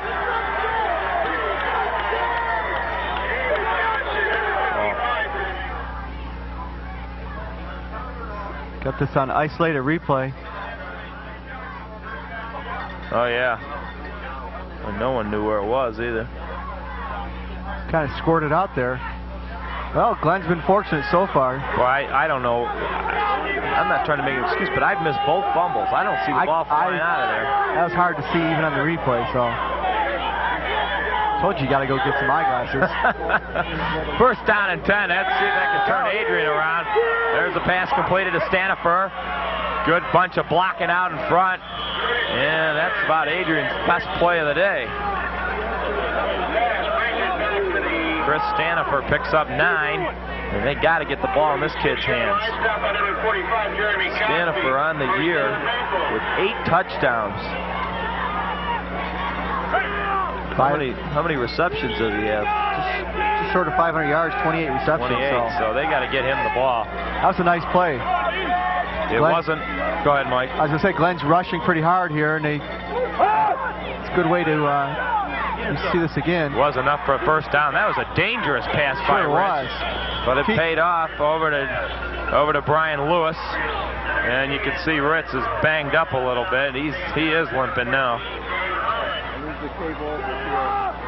He took one huge hit by Cosby, but other than that, he's had a lot of time. Keith, I like that first play called by Adrian, the screen pass, because Glenn's really coming at him now, and that's something that can open the passing game up for him a little bit. Slow down the pass rush. Ritz 3 of 9, but he's completed his last 2. Second down and 3 from the Rocket 46. Ritz goes back, fires it. Incomplete. Incomplete. He was looking for Jeremy Beal. That'll be third down and 3, and I imagine Adrian has 2 downs to go for it here. 57 seconds. Although you don't want to give Glenn the ball at their own 47, with a little bit of time left. We saw that last week in the Wayne Memorial game. They still have a third down play here, so we'll worry about fourth if and when it comes. Ritz. Under center, goes back to throw, rushes on. This time he's hit, tosses it up for grabs. And that was another dangerous throw. I'll tell you, number 50 for Adrian kept his block on Mike Binner. Mike Bin had an interception. 50 continued to block him, so Bin saw the ball, but he just couldn't get to it. And that time, Derek and Brian Vesco are all over Dave Ritz, and I'll tell you what, you do put pressure on him, it seems like he won't take a sack for anything. He's going to throw it up for grabs. So they are going to go for it on 4th down and 3. There's 52 seconds. So if the Rockets can stop them here, they'll have plenty of time to try to move the ball down into field goal range. Look like Adrian moved, and a big hit there by Jim Tennant. Huge hit by Tennant, and the Rockets will take over. And I believe, like we saw last week, Mike, the clock's going to start to run here pretty quick. And I believe John Glenn has no timeouts. No timeouts. Yeah, unlike college and the pros, on a change of possession, the clock does run here. So we'll see now if Glenn just elects to be happy, up 24-0, being they do have no timeouts. Well, I'll tell you what, I'd throw the ball down the field if anything. I wouldn't do any sideline routes. You don't want to get one picked off for a TD. No, I think they're just going to end up eating it. I'll just hand the ball off here. 24 seconds left. So Kidder, bam. Yeah, that's been Adrian's best defensive play. Smashed by Albert Nieto. Well, Albert's been doing a lot of talking, Keith. I've been watching him since the first quarter, and he has really done a lot of talking. William Hennigan also doing. Chris Edmonds from WNIC inviting you to join me and many other celebrity guests at the 4th Annual Michigan Humane Society Tail Waggers Bowl coming up Saturday, November 13th at both the Bronco Lanes in Warren and the Woodland Lanes in Livonia. There's going to be 2 squads, 10 a.m. and 2 p.m. Luncheons courtesy of Burton Manor in Livonia. A raffle drawing for a 4-day Royal Caribbean cruise and grand prize a trip for 2 to Toronto. So join us and help raise money to support the many operations of the Michigan Humane Society's Cruelty, Investigation, and Rescue Division. Help us to help our furry friends. Back here at John Glenn High School, Keith Burnick along with Mike Brewis and Ed Contos. on a very, very cold Saturday in November. The Rockets lead Adrian 24-0. And Michael, Adrian held to, well, I should have been doing my homework instead. I was talking to Nick McKay about all the high school playoffs while you were eating a donut. And, well, they got about 50 yards, let's say that, in the first half. It's really been all John Glenn. Well, you know, Keith, I talked to the radio guys here from Adrian, and they were telling me, I listened to them talk a little bit on their station. Then afterward, I asked them a couple questions, and I asked them, I said, you know, what happened? Because, you know, we understand they've had a good season and everything. They come in here, and it's like they're shell-shocked. And he said, that's it. They were shell-shocked. When they lost that fumble and Houghton ran it in for a touchdown, they really never recovered. And they still have it. And John Glenn's a good team. You just can't do that to a good team like that. Absolutely not. And it's...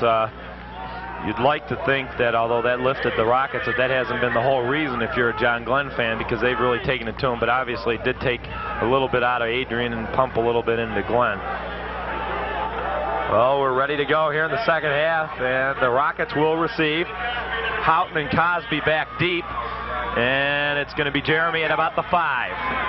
He's got a little bit of room. He's trying to cut it to the outside. You better just pick a hole. We got a clip. Yep. Oh, this is coming back, and Jeremy gets out to the 25.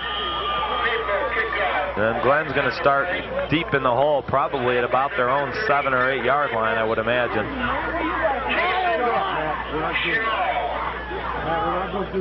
Well, Jeremy did a good job of fielding that punt. It was kind of a tough, that kickoff was tough kickoff the field, but you know, he's got to run it up the field. He's a big, strong runner. He's got to go straight up that middle, Keith. He ran 30 yards, but only gained about 10. So take a look at Matt Houghton, and they're going to get a clip. It's going to go back. So it is at about the 8, maybe the 7. So Adrian here with a chance to put themselves back in the ball game. They could stop Glenn on 3 and out or create some kind of turnover. See who's in the backfield to start the second half. Obviously it's Tarcorn, and it is Jeremy Cosby, who had just a splendid first half run in the football. Jeremy 4 carries, 45 yards. And the handoff goes to Horn off the right side. Tark with a little hole, but Adrian did a good job to really seal that off. I thought it was going to be a little bit bigger gainer than that, but still 7. Yeah, I thought he had a chance of really busting it out for a big run, Keith, but the defender over there on the left side of Adrian's defensive line fought off the block and made a nice play. We just found out, too, at halftime, obviously we do all this stuff at half when we get these glitches, that Adam Leach, their big tackler that Ed spoke about, is number 33. He's usually 66, but he probably left his jersey or whatever, so he's 33 today, and he is in the ball game. So we said earlier that might have been affecting Adrian, but he's playing after all. Morrison over to Besco. And Brian cuts it inside, and he's got a first down out over the 22, a gain of 8. You know, Brian caught that ball, Keith, and he was going in. If he could have made a fake and go outside, we're going to see a replay of this.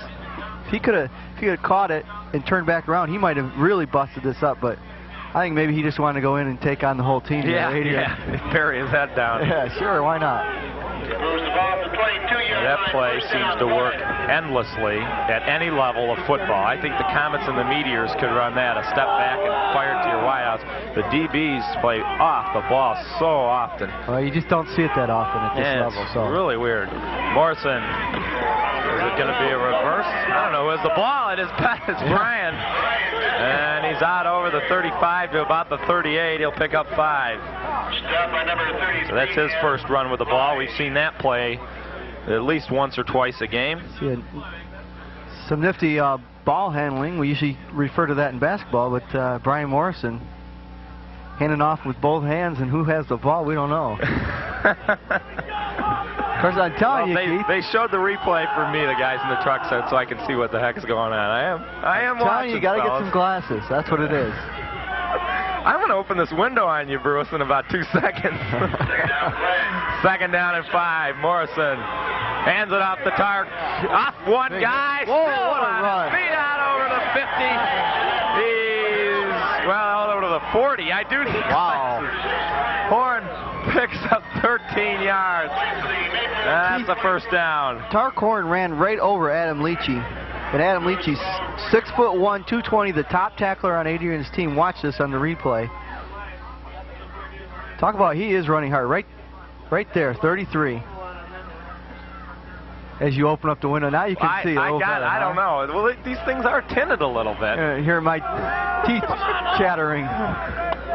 First down and 10 for the Rockets there at the 40-yard line.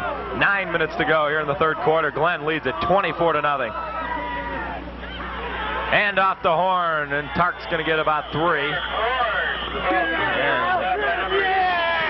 And Glenn started off from their own 7-yard line, and they're out over the 40. What they could you took the words right out of my mouth. I mean, they're making a statement right here, Keith. If they could do something here with the ball, there's someone with a blanket hiding in the corner. It is chilly out here. And Adrian's got an injured player. Go offense!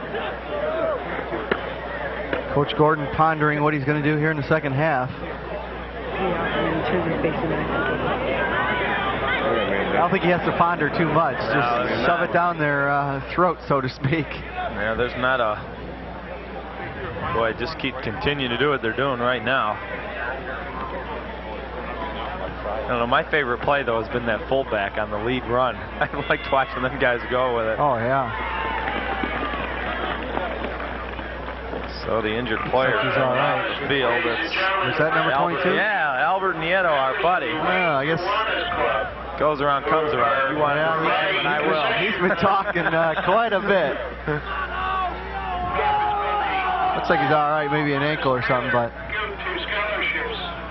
Second down and 8. Well, Adrian had too many defenders in there, but they did get a guy out in time. It's Cosby and Horn in the eye. Clock moving, 8:30 to go. Brian back to throw. He's got it. Best go again. Brian for a first down inside the 40, down to the 36. And another huge gain for the Rockets. A pickup of 23. And Brian Morrison played a heck of a ball game today. Keith, I don't know if they saw that on replay. ISO replay, great. He runs a beautiful down and out. He didn't have to run a pattern. The guy was nowhere around. He did what he was supposed to do, but all he had to do was stand there because his defensive back went into the middle. He thought it was going to be a run. And Guy down there, Guy Matthias and Henry. Got a Henry Wiegand. We have a couple of handhelds down there on the sidelines today. You can tell this is a big game. First down and 10 at the 37. Morrison to Jeremy, still on his feet. Boy, he's been a lot of fun watching him run. Pick up a 6. Tell you what, Keith, I still see the Brighton coaches over there, and they're really doing some writing and talking and everything else. Where are they anyway? They're down right below the press box here to the left. Okay. Orange and black. They're going to be a little concerned after seeing this. Yeah. We talked to Mick McCabe at length at halftime, at least Ed and I did. You were talking to the Adrian people, and he's a little impressed himself. He didn't figure the score would be like this.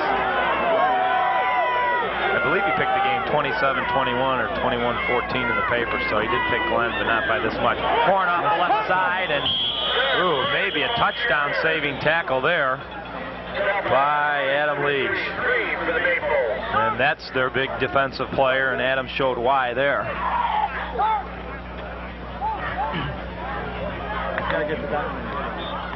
Take a look at it again, and there's a huge hole opened up by the offensive line. A great tackle there by Leach. The offensive line is starting to open up some holes. You know, in the first half, or really in the first quarter, it was kind of plugged up a little bit, but you know, they've really started to open some nice holes here. Starting to win that battle on the line. Kidder's in now. There's the handoff to Horn, and whether or not Glenn's going to go for it here, why not? They're down at the 30-yard line. Ed's got something for us. Let's take it down on the field at Contos.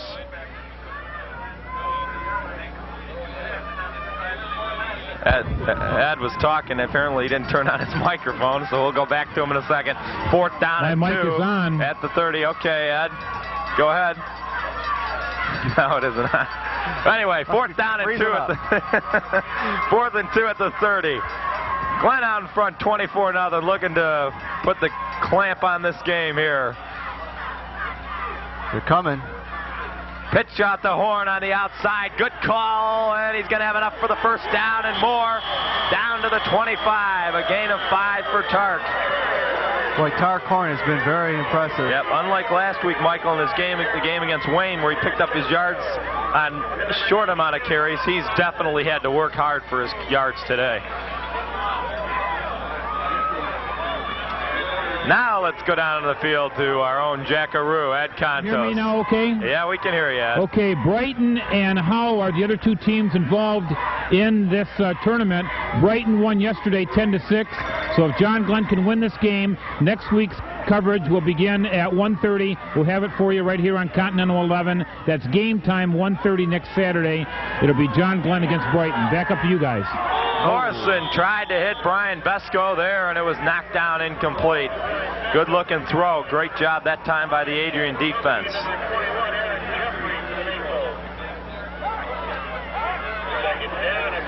Tark Horn, Michael, was 17 carries on the afternoon. Wow.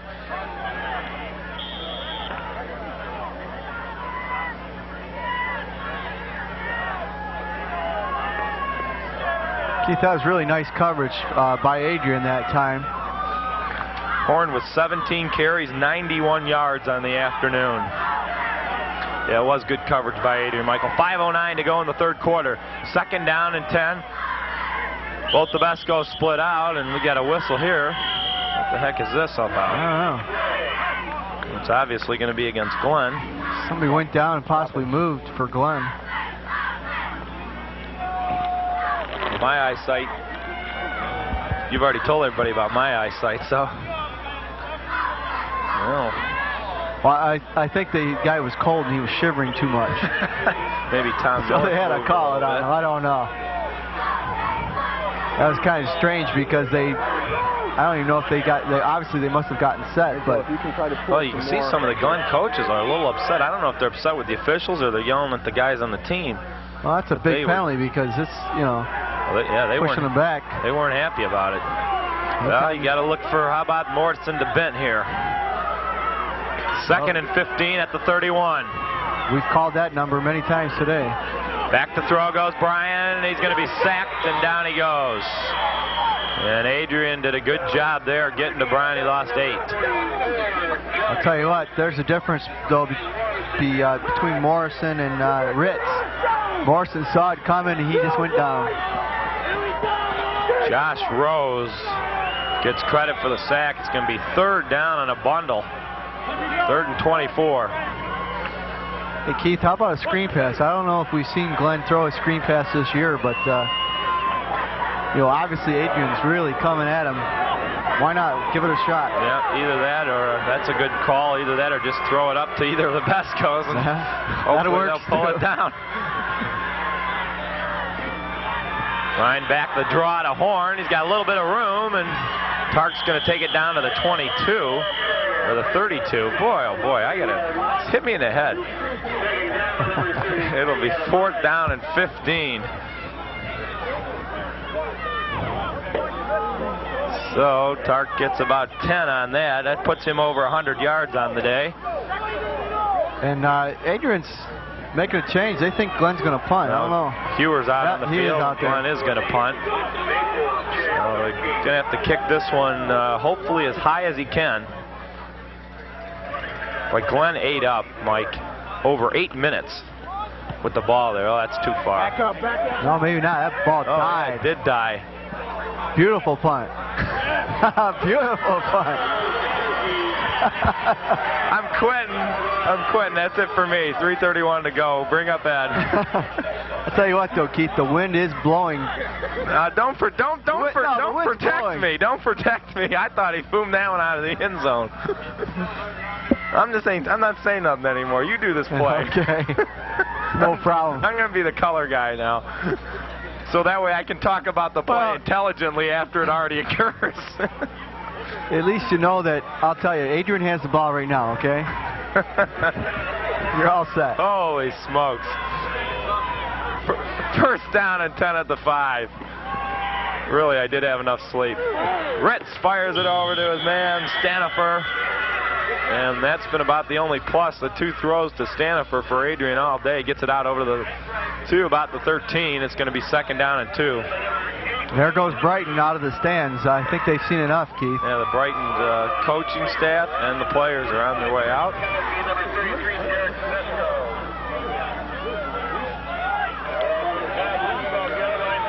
A gain of 8.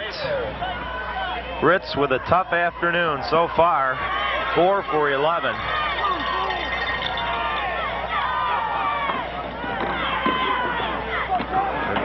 This has been a strong point for them too. Craig Davis out over the 15 to the 17. It's going to be a 1st down. Davis gets 5. And he's ran tough when he's had the ball, Mike. Yeah, he really has. It just seems like Adrian really hasn't had the football that much to give him a chance. Like, time becomes... Well, you got to give John Glenn's defense credit for that too, though. Go ahead. I was going to say, they forced him, so many times, 3 plays and out. Time becomes a huge factor now for Adrian. Just 2:05 to go here in the 3rd quarter. Ritz goes back to throw, has time, throws, knocked down by Bent.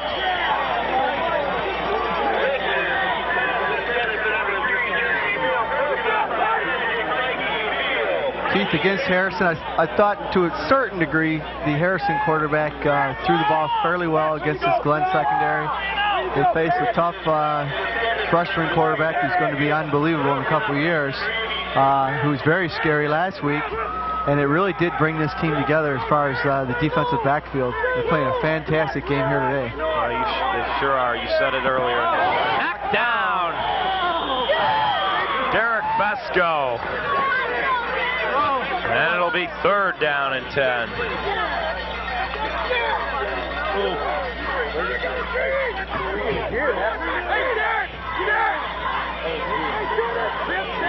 So Adrian in a peck of trouble here. They have to get this 1st down, Mike. Yeah, they really do. I mean, they've got to do something on offense. Glenn ate up. They had 5 1st downs and 8 minutes up off the clock. This is probably the ball game in all intents and purposes for Adrian. And and Brian Besco recovered. He smashed Dave Fritz, and he recovered the ball himself, and Dave's having a hard time getting up. What a pop by Brian Besco. Keith, if you're Adrian, how do you allow Brian Besco to come in untouched? I mean, you got to watch those twins on the ends. That's your main concern, and he just came in untouched, made a great play. Oh, Dave Ritz got up. Boy, what a break for Dave to get up. Boy, I'm glad to see that. That's as big a hit you're going to see on any level of football right here. Let's take a look at it. Oh. I'll tell you what, number 23, Craig Davis, had to pick which Besco he was going to block because either one of them would have got the sack. And then he recovered the ball, too. Brian brings him up 1st and goal at the 6. He's going over to Besco. Touchdown! Wow! Derek Besco, Brian's 3rd touchdown pass of the day, and the Rockets lead it 30-0. Boy, that's a great, again, another great pass by Morrison, and a great catch by Besco. How about this, Mike? Brian Morrison, 6 of 10, 3 touchdown passes. The brothers, as you see, walking off together, have 2 receptions each for 30 yards. Wow.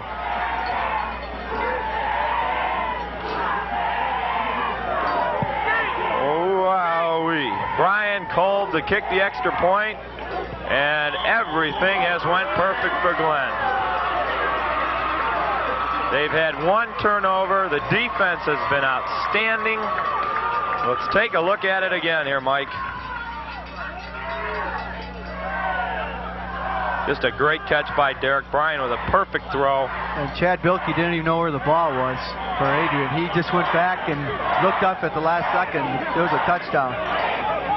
Boy, what a fun week of practice it's going to be here at John Glenn this week for these guys. Well, I'd like to step in here because I think Coach Gordon is not going to let them have too much fun because they've got to keep preparing. Well, I mean, it's going to be up. It's going to be a lot of adrenaline flowing all week long, and I don't know if they have the Michigan State rule here where they get to celebrate and think about the game for the next 24 hours. They get to have some fun. I like that rule. See a lot of these guys at the Lions games now. I run into them. And, in fact, Derek and Brian, I just found out, been sitting in the same section I do, about 3 rows behind me for the last 4 years. Didn't even know it. So I'll say something to them tomorrow. 1:15 to go here in the third quarter. The Rockets lead at 31-0. You are set to kick. This time, why not bang it deep? It's going to be picked up by Timko. And Jarrett out over to 30 to about the 31. Boy, some of John Glenn's seniors might even get into the game here in the fourth quarter and taste a little bit of the state playoffs here. Got a hurt John Glenn defender down there. It looked like 4. I saw 4, and I thought it might be 14, which would be Dave Irwin. Keith, you're up 31-0 here with 1 minute and 9 seconds to go in the third quarter. Good point. It probably is time not only to not run up the score, but more importantly, save some bodies. Got 3 more games after this, so you want to save some of these kids and give them a little break here and prepare for next week.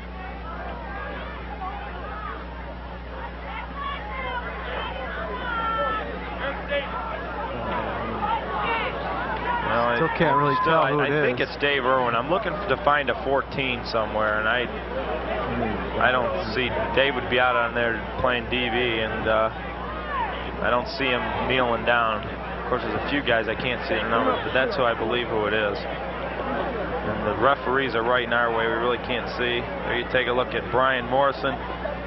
Fantastic afternoon. The 2 games that we've covered here, he struggled a little bit, both those games. But not today when he was needed to be counted on. 6 of 10, 3 touchdown passes, and he's performed outstanding. So Ed just told us it is Dave Irwin that's down on the field. And we have no idea from this vantage point what could even be wrong. It looks like they're getting him up, so it's a good sign. And he is up. I don't see. Has Jeremy Fuller been back in the game too, Mike? I haven't really seen. It looks like maybe it's just the wind knocked out him because he looks fine. Yeah, he looks fine. And I don't see Jeremy Fuller anywhere on the sideline. Is he back in the game? Well, break from the huddle here, we might see.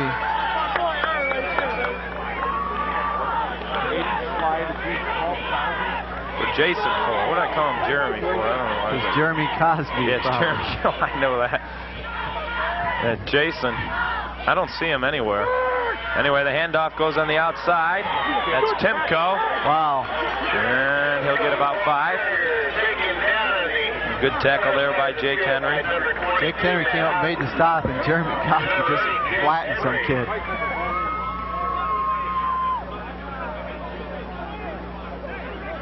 It's a fun time now. If you're playing defense out there for John Glenn, this is fun. I promise next Saturday too to get 4 hours of sleep instead of 3. Jeremy Fuller. Well, you shouldn't be out all night, Keith. That's, I wasn't out all night. 10 seconds to go here in the third quarter. 2nd down and 5. This will be the. Oh, he's going to be gone. It's up to Henry, and he makes the play. A touchdown-saving tackle on William Hennigan by Jake Henry. And that's going to be a gain of 36 yards. By far the best play of the day for Adrian. 1st down and 10 for Adrian at the 35, and that's going to be the end of the third quarter. Let's go down to Ed Contos. I believe Ed's got something for us. Keith and Mike, injury report on number 14, Dave Irwin. He's got what's referred to as a stinger in the back of his neck. It's nothing serious. He's going to be all right, and we expect to see him back in there very soon. Nothing serious. Back to you guys. Thanks, Ed. Appreciate it. That's the end of the third quarter. The Rockets of John Glenn, 31. Adrian, nothing. We'll be back right after this.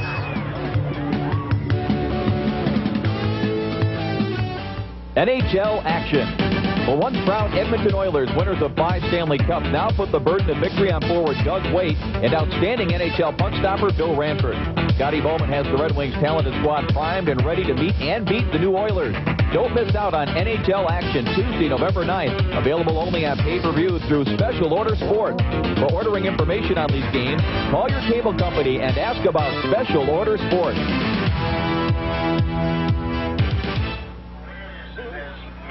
Back here at John Glenn High School, start of the fourth quarter. John Glenn will be hosting a second playoff game here, 1:30 next week. Continental 11 will be here because the Rockets are out in front, 31-0 over Adrian here at the start of the fourth quarter. Hand off to Hennigan, and Hennigan picks up about 14.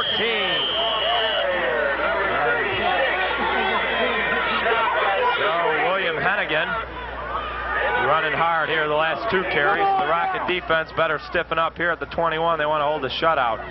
Well, Adrian's made some type of change here, and you know, I think they went to that passing game in the third quarter because they felt they had to get back in the ball game. Now I think they're just trying to, you know, get some pride back into their team here, just running the ball real well. Glenn looks like they're really pressuring, trying to get to the quarterback, but the running game's working out for Adrian. Ritz on the pitch, the ball's popped loose, and Vesco, the first person there. Tennant came in. And also Tony Cruz.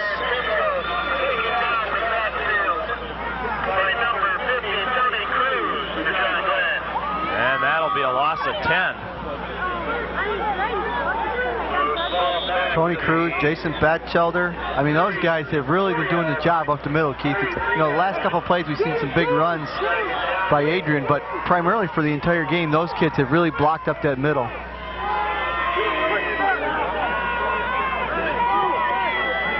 Both of Adrian's running plays with big gains were to the outside. That they have done a good job of plugging up the middle. Back to throw goes Ritz, fires it over, and a very nice catch by Stanifer. Pick up about 9. Boy, did he throw that ball a long way. Yeah, he sure did, a long way across the field. Ritz, 5 of 13. We'll take a look at it again. And Stanifer, real solid receiver, Mike. Yeah, he looks really good. He runs a nice pattern here. This is a timed out pattern, and that's a tough catch. That's a tough catch. Great thrown ball, but it's still a tough catch when you're doing something. The ball's already by him, and he's catching it. 3rd and 11.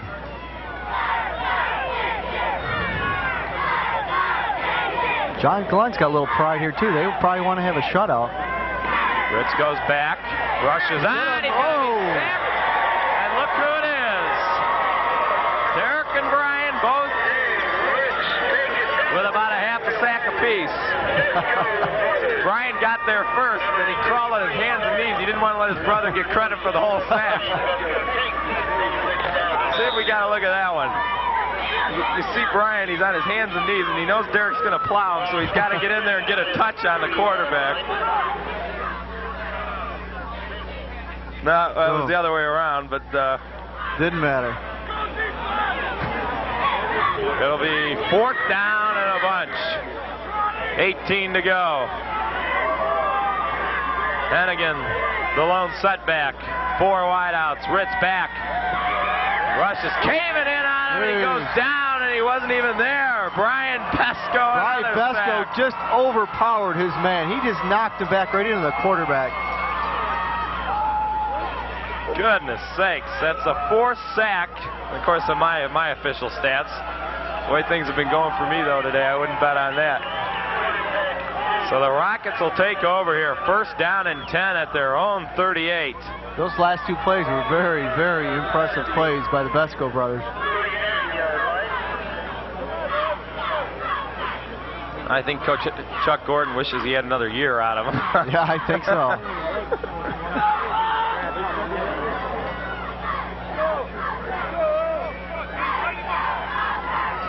It's Tarkhorn and Kidder. There in the eye, pitch goes to Tark. He's coming up to this side, long side of the field. And Tark's still on his feet. And he ends up getting 3. Boy, every time the kid carries the ball, he gets something positive to happen. He does, Keith. He looked a little off balance there, but he did the right thing. He gathered himself and just stuck his head down and went forward. 19 carries, 104 yards for Tarkhorn. The replay, Adrian strings this play out pretty good. And Tark says, wait a second, I'm just going to stick my head down and gain some extra yardage here. Hewer goes out to the far side. Glenn with everybody up front blocking. It's Kidder and Horn. And it'll be Kidder. And he'll pick up a yard. That's about it.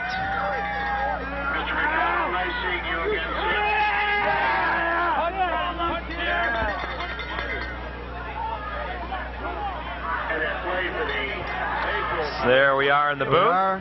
All right. Yeah, that is. It's we do have a video camera convention next to us. Everybody recording the game, and I have my window open. Mr. Sissy has his window closed. Hey, I'm right here. I've got all this stuff here. I can't do anything with it, but I sure can see really good. 7 minutes to go. Glenn up 31-0. Third down and 6. Pitch to Horn. Not this time. And Glenn's going to be forced to punt the ball away. But more importantly, they eat up a couple of minutes off the clock. Keith, you were in the weight room there at John Glenn this week, and you know when you did the interview with Coach Gordon. I know that. We all know that. But you were in there with Coach Gordon, and you know, on the wall they have that never give up, and they preach the team. I mean, I was thinking about it. You know, who's the heroes in this game? You could name just about every guy in the team. I'll tell you what, everybody's done it. There are a slew of guys. We will be having a post-game show for those of you who are changing the channel because it's 31-0. Stay tuned. You'll get to hear from head coach Chuck Gordon, and hopefully Ed can scrounge up a couple of the guys to talk with. If not, then we'll send you down to scrounge them up and point them in Ed's direction. Or you're going to get cold on me. No, I'm fine. I can handle that. Yeah, there's been a slew of guys, though. You're right. The secondary, Mike, has absolutely been impressive. In the first half, Glenn really didn't put much pressure on the Ritz. But here in the second half, they've done a great job. The defensive line, the offensive line, but there's been, from an individual standpoint, there's been a slew of guys. Wrap up! Hennigan gets about 6. You hear the coaches wrap up. Stop by number 5, Jones. Got some replacements in there for Glenn on defense. But you're right, Mike. I'm looking down the line. Would you say the player of the game's Tark Horn? Somebody that has 20 carries, 107 yards, hasn't fumbled the ball, been a great possession back. Is it Cosby that blew out 2 big runs to give you a lift? Brian and Derek, you know, 2 receptions each, great on defense. Yeah. Bent 2 touchdowns. Brian Morrison 6 of 10, 3 touchdowns. It's just a slew of guys. I guess, yeah, they're almost picked off by Washington. Oh, he almost had it. And he was gone. That was a touchdown. And I mean, too, the defensive backs back there, Henry, Washington, Dave Irwin, and at times Matt Howden's been back there. You know, they've done a splendid job because this Dave Ritz is 5 of 14, and a lot of the sacks were caused by their coverage. But I guess that's why this is one time you can preach a team thing, because there's been a number. Definitely. I mean, it would generally be hard to pick a player of the game for this game. I'd have a tough time doing it. That's the way, Steve. Take off. Blue 5. Third down and 9, 4:50 to go. It says 9 on the scoreboard, but it's probably like 4 or 5. It doesn't really matter. Nice play there. Tony Cruz and Jim Tennant in on the line. And you know, those guys, Cruz and Tennant too, didn't call their names probably at all the first game and that we did against Harrison in the second game, because you see the marquee plays, you know. But those guys have been doing just a splendid job today on the line of scrimmage.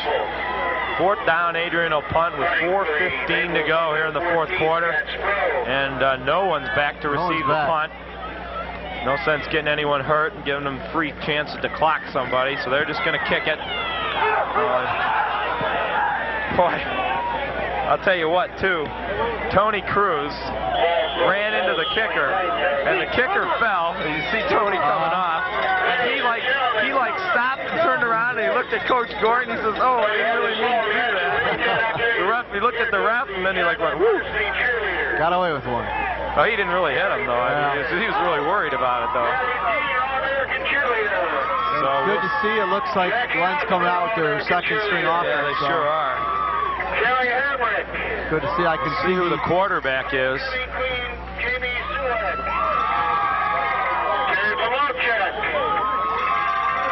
See number 19, Jason Duffield's in. Number 13, Jason Kitts. Trevor Davies, the quarterback. Number 11, Trevor Davies, going to be the quarterback for the Rockets. That's the first time we've seen him in.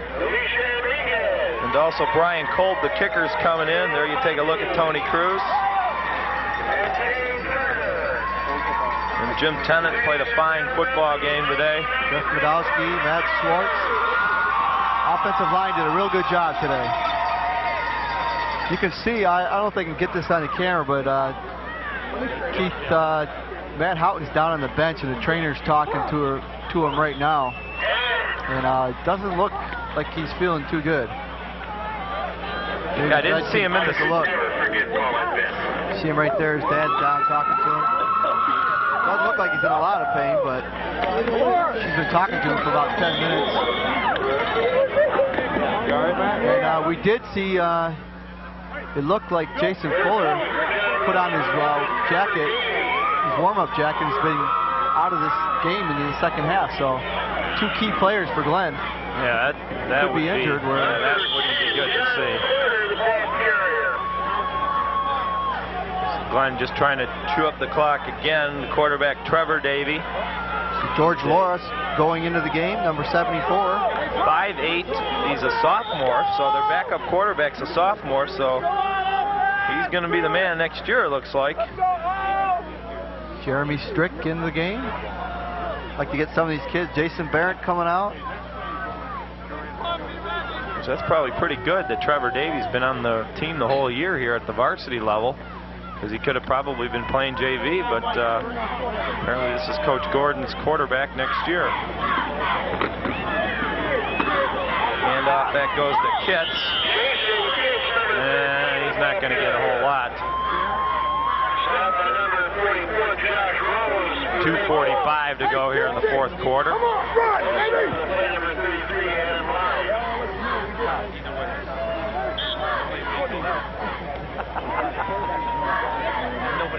Matt Houghton's up standing up. I don't know if Ed knows he's even hurt. We'll try to see if we can get Ed over there. Well, the key is you got Fuller and Houghton. You know, give them a week off here. They know the play. They don't have to run too many things in practice this week, so.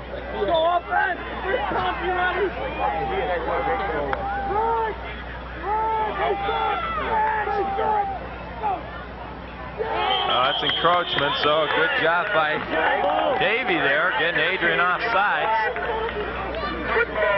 Matt Houghton is up standing up, but he still doesn't look very well on the sideline, that's for sure. Surrounded by the trainer and the doctor. See a member of the Foster organization for tickets. Fuller doesn't, I mean, he's limping a little bit out there, but doesn't look too bad. And the ladies with the funny hats on have the tickets. 1:45 to go. Glenn 31, Adrian nothing here in the fourth quarter. I don't know if I feel good for these guys if they're getting in there or not. They're getting clobbered. John Porter just got decked. 5'6", 140-pound senior. And that's a tough yard to get after standing around in the cold. Tell you what, though, he earned that yard. Yeah, you ain't kidding. Hewer set to punt the ball. Don't forget, stay tuned. We're going to have a rather lengthy post-game show amongst which we will talk to head coach Chuck Gordon. And a reminder, we will be here next week on Continental 11. And Benton Besco in on the stop. And Brian looks like he's hurt now. Player down, the Keith, I understand what Coach Gordon did there. He put his first team back in on the punt, and I understand that because those are the kids that practiced it and done it all year. But boy, when this happens, you're probably going to second guess yourself on that. But you know, you really don't have any other choice because I don't know if they have a second string punt. Well, you know, it's punting really team, weird about this. As much as Glenn has been doing the hitting, Adrian hasn't had any injured players. I mean, it's been the Glenn guys that have been going down. Let's take a look, see if we can see what happened to him.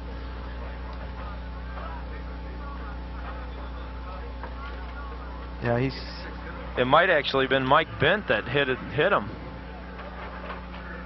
It might actually been Bent that hit his head. We'll wait to see how he's doing when he gets up. We don't want to really say. Take a look at Jeremy Cosby. I don't know if Ed can get out there and find out what's happening on that, but it doesn't look very good right now, does it, Mike? Well, it could be another stinger. Mr. Cruz who knows? Informed me that John Glenn will play right here next Saturday at 1:30. So if you heard the PA announcement, Glenn will be playing Brighton here next Saturday at 1:30. So if you're watching this Tuesday night and you don't want to wait to see it, come on out here at John Glenn. It's a lot of fun. It's great football. These kids really give a great effort.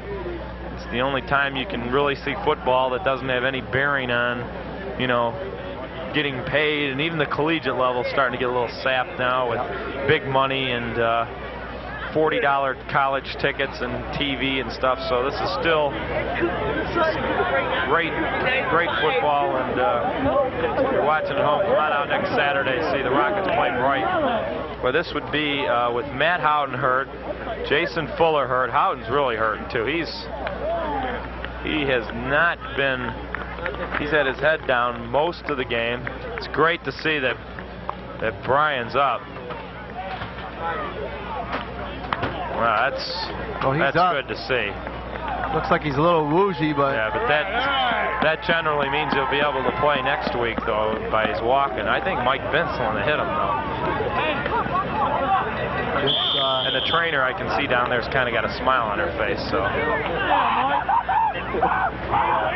I'm kind of worried about Matt Houghton.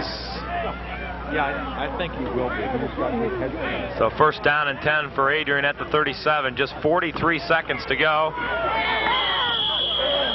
And nothing doing there for, that's Adam Leach. The defensive standout for Adrian getting the handoff. And the officials are doing everybody a favor by not making anybody run out of play. That was good of them, though. Did you see that? But they're going to run another one anyway. But he waited till that thing hit 24, you know, till he brought his hand down, so Adrian didn't have to run another play. But they choose to get one off anyway. And maybe another one if this is incomplete. Caught it. And nice catch. Nice catch there by Adam Leach. And 2 seconds to go in this one. I'll tell you what, Keith, he came out of bounds and he hit one of the Glenn coaches pretty hard there. Yeah, and he did that rather intentionally, too. Sure looked like it. Sure looked like it. I think it was Craig Natuk. Not really too sure.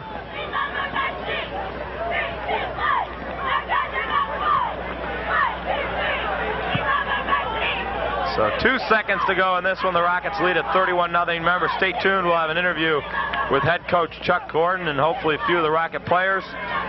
Ritz goes back to throw. Going for it all. Toss it in the air, and it's going to be caught. And down he goes. Chad Bilkey for about 44 yards. All that matters is stats. Adrian's season has ended. The Rockets season has continued. A dominating performance by John Glenn High School here. And the 1993 Rockets will go on to face Brighton here next Saturday, or this Saturday as you're watching. And Michael, just an impressive performance today by John Glenn. Sure was, Keith. You know, again, they just came out. They did it in the first quarter. We talked a little bit about it in the pregame show that they outscored their opponents pretty big margin in the first quarter, and again they did it today. Defense, really. Defense was the the start of the game made the difference, and overall, it's another shutout for them. So we're going to take a couple-minute break here, and we'll come back with Ed down on the field and wrap up the show with me and Mike here. Once again, Glenn going on to game number 2 here in the playoffs against Brighton. The final score, the Rockets 31, Adrian nothing. We'll be back in a minute.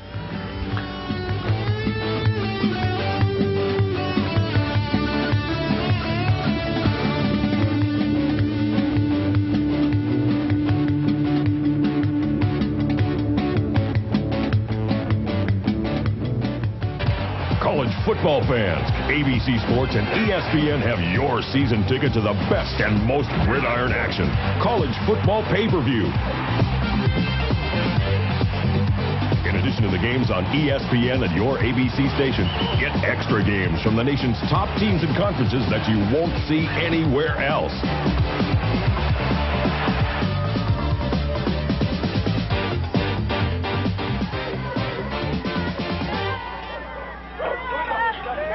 Okay, it's Mike Brewis back, and Keith has left me, and I don't know if he's going out to help Ed or what, but he took off, and up here in the booth, we talked a little bit about it after the game. It was just a great defensive effort by John Glenn today, and they made Adrian make some mistakes, and they went up 31, or they ended up winning 31-0. A very impressive victory. We were watching the Brighton coaches. They taken down a lot of stats and did a lot of scouting, but they did end up leaving in the third quarter, so quite possibly they didn't see the injury situation here at Glenn. I understand Ed has Coach Gordon down the field. Ed, down to you. Yeah, Keith, I've got winning coach Coach Gordon here, and Coach, an outstanding game. You beat a pretty good football team here, 31-0. It seemed like from the opening play of the game, a fumble, you recovered the fumble, you got the touchdown, and from then on you had the momentum, and just an outstanding performance. Well, we got off to a quick start, and that helped a ton. Scored second time we had the ball, and all of a sudden it's 14-0, and that changes everything for those guys. We played very hard. I think Adrian is a good team. It's going to get tougher as we go, and we're going to try to keep going, obviously, but we're happy with the start. Okay, your comments on how your team played both offensively and defensively. Obviously, you got the shutout and you played real well. Did you think it would be a much closer game than this? Yes. This is completely unexpected for me, but head coach never expects any kind of, a large score. So offensively, we did well. Defense had a great game. Thought we were sharp in the kicking game. And the key now is we got to keep getting better, and we're going to work hard in practice and stay after it. I understand from a couple of the players that you now set a new offensive record here at John Glenn for the most points in the season. I guess the obvious question is this your best offensive team you've had in 17 years? Well, first of all, I didn't know it was a record. I have no idea. It's too early to answer the question about best offensive team. What we'll do is look back when it's all done and reflect on those kinds of things. We've got as coaches, we'll enjoy this game for about an hour. We've got to go to work so get ready for next week. A couple of last questions, Coach. What is preparation going to be like during the week now for the Brighton game? And tell me what you know about Brighton and what you expect in next week's game. Brighton's a good team. Saw them last night. Big, strong, powerful. We'll have to play a great game. Every team you play now is going to be good. So we've got a lot of work to do, and we'll work at it hard. So our kids that's a great practice team, and they'll do a good job. Well, Coach, congratulations again on the win. Good luck next week against Brighton. Okay. You're one step closer to a state title. Well, I hope you're right. Thank you. Okay, back to you upstairs, Keith. Thanks, Ed. Thanks, Michael. Appreciate it. Filled in for you. Yeah, you know what I did. Anyway, we're back up here, and we got Derek Besko, I guess, talking to Ed. So let's go back down to Ed Contos. Okay, we've got Derek Besko here, one of the star players both offensively and defensively. Fantastic game for you, Derek, for you, your brother, and the whole team. Just an outstanding performance. You couldn't have imagined that this game against Adrian would have been this much of a blowout, would you? Oh, not at all. We saw them on film, and they're a tough football team, but we come out here today and we played great, and I'm just glad for this first win. I think we'll be on the march now. Okay, what's it going to be like during the week now for training to get ready for the Brighton game? How much time are you going to be spending practicing?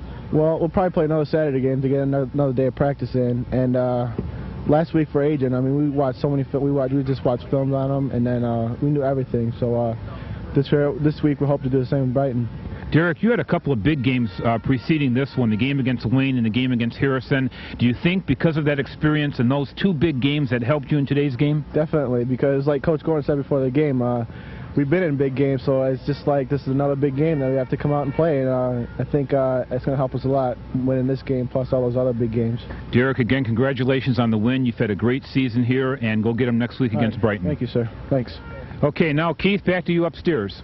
Okay, Ed, thanks a lot. Good job. And again, thanks to all the guys in the truck. They've done a great job. We'll be here next week here in Continental 11. Just a dominating performance, though, by the Rockets.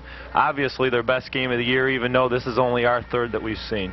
I got to believe it's got to be their best game. And again, Keith, it's the team, team, team. That's what they preach. And today it was a proven thing, and that's what won the game for them. So, Tarcorn had over 100 yards rushing on the day. Besco's each had 30 yards of receiving, 1 for a touchdown. Mike Bent with 2 touchdowns receiving. Brian Morrison just a superb day, 6 for 10. The secondary, the defensive line, it is. And, you know, sometimes I think that team thing is really preached too much because obviously you don't want a team to think an individual carries you. This is a team that had Tony Bowles. We saw Tyrone Wheatley at Robichaud. Right. And it's a coach's job to stress that. But I think with this team, it really does pertain this time. Oh, I really feel that holds true with this John Glenn team, and you can sense that when you hear Coach Gordon talk about the team. You know, he just says how much he really likes these guys, and you get a feeling that this is a team that is going to go down in his memory as being one of the better teams from John Glenn ever. So. Just an outstanding job again. The secondary, everybody did a great job. Well, that's going to be it here from John Glenn High School. Once again, I want to thank the guys of the truck. I want to thank everybody here at John Glenn. We got